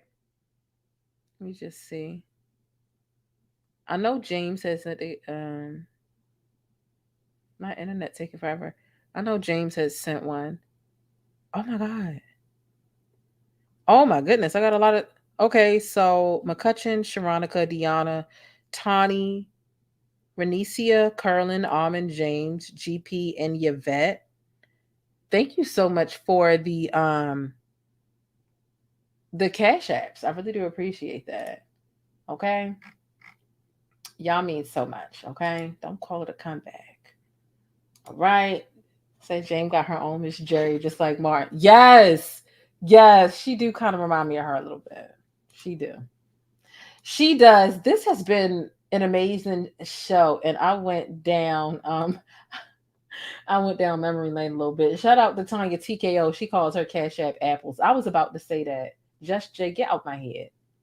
Get out of my head, Bossy. Thank you so much for the $5 super chat. Super Cash App. I'm sorry. Yeah, Tanya calls them apples. What, Leo? And what is it? And what you talking about? Okay.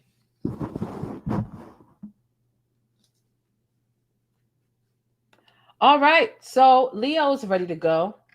Okay. Leo is ready to go. We're going to go ahead and get out of here. This was honestly a really good show. It lasted long and it's okay. All right. I got to get a little bit of sleep. Luckily, you know what? I can get a couple hours of sleep today. I hope that y'all have an amazing day. What is today? Wednesday. I hope you have an amazing Wednesday. I can't wait to talk to y'all again soon.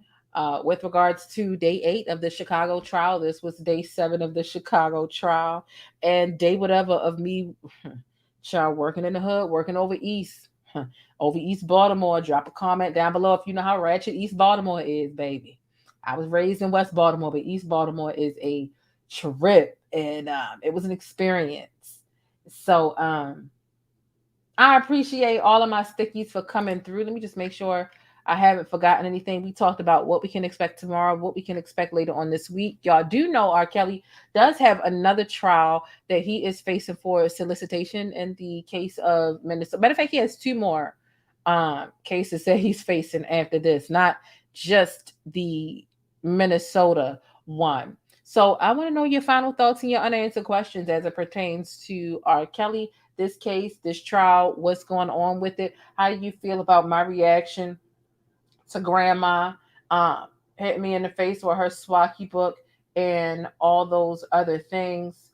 I appreciate my Discord. I'm reading something from 42 minutes ago. Thank you, Sunstar, for that. I appreciate that. It's a good piece of feedback, and I will implement it. Look, y'all, be sure to follow me and tag me in your favorite trending topics on Instagram and on Twitter. Keep in mind, I am on Twitter more frequently than I am on Instagram, although I am in them both. But look, I hope y'all stay beautiful, black, and blessed. I hope y'all have an amazing week. I can't wait to talk to y'all again. Channel members, make sure you have your notifications on so that when I'm sending y'all stuff throughout the day, as I'm researching and aggregating my notes with regards to the R. Kelly trial and information, that you are privy to said information. Thank y'all for watching. Thank you for checking the community tab. Don't forget to do something relaxing today.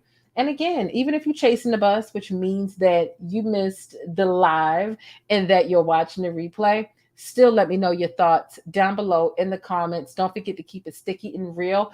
Everyone, look, make sure, okay? Make sure you subscribe if you haven't already. Thumbs up or down, either way, I appreciate it. But be sure to hit that notification bell so that you don't miss out on any of this hot trending and sticky syrup that's going on in Hollywood, regular black news, and stuff that's affecting everyday people like you and me.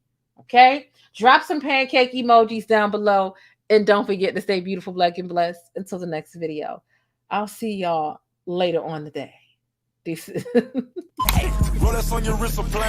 But that's it. If you want to catch more of my commentary on Black culture or vital and trending information, be sure to subscribe by hitting that little circle in the middle of the screen, or I'll catch you in one of these rectangles to the right in another video. I'll see you there.